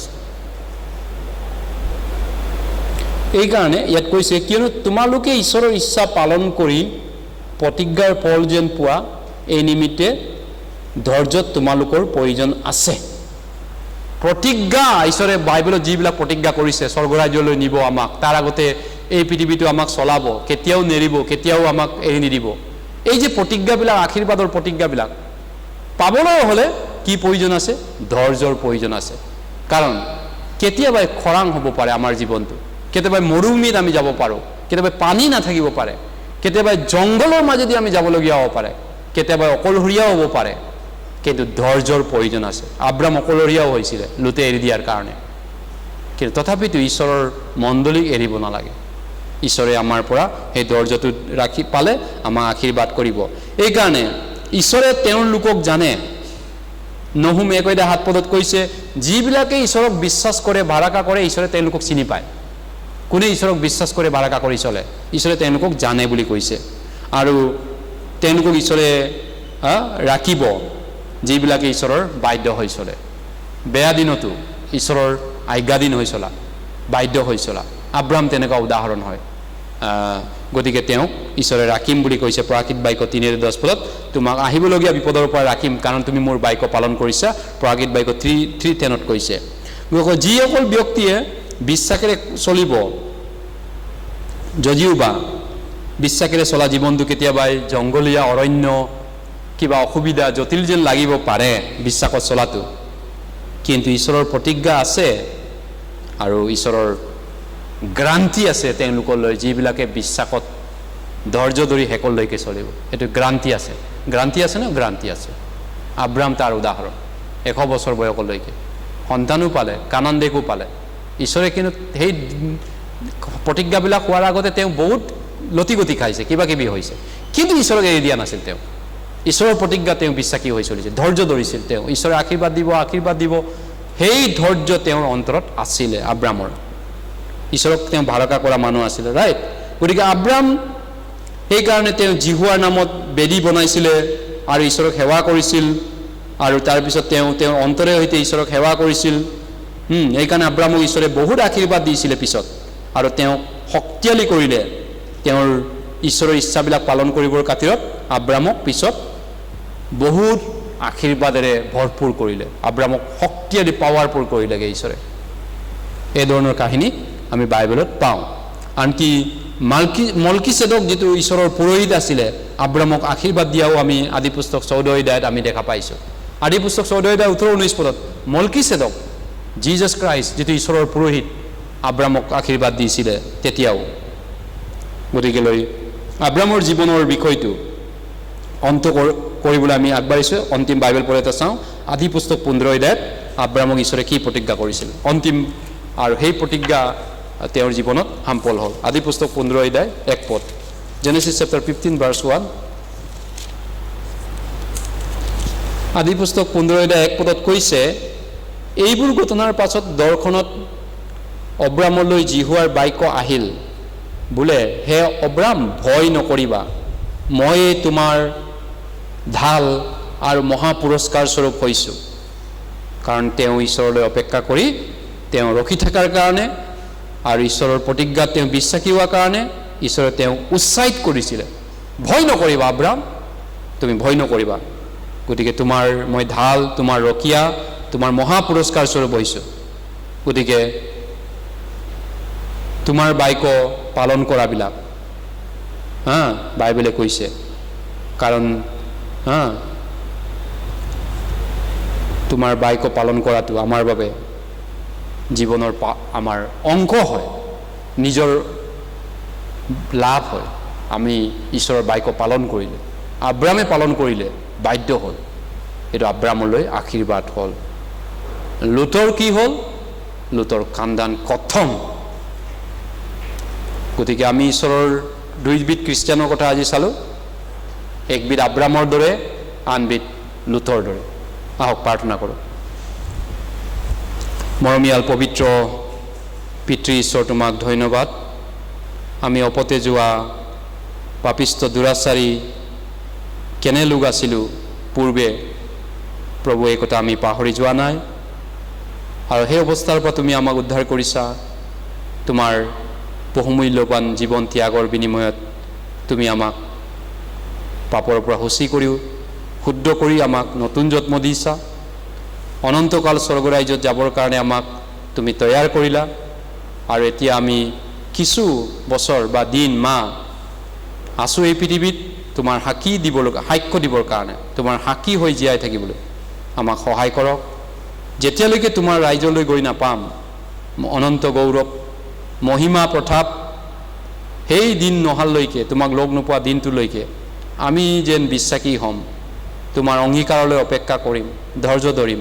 আমাক তেনে গুণ দিয়ক, সকলোকে আশীৰ্বাদ কৰক। এই আশীৰ্বাদ বিচাৰি প্ৰাৰ্থনা প্ৰভু যীশুৰ নামত কৰিছোঁ, আমেন। সকলোকে ঈশ্বৰৰ আশীৰ্বাদ কৰক। ধন্যবাদ। ঈশ্বৰৰ গৌৰৱ হওক।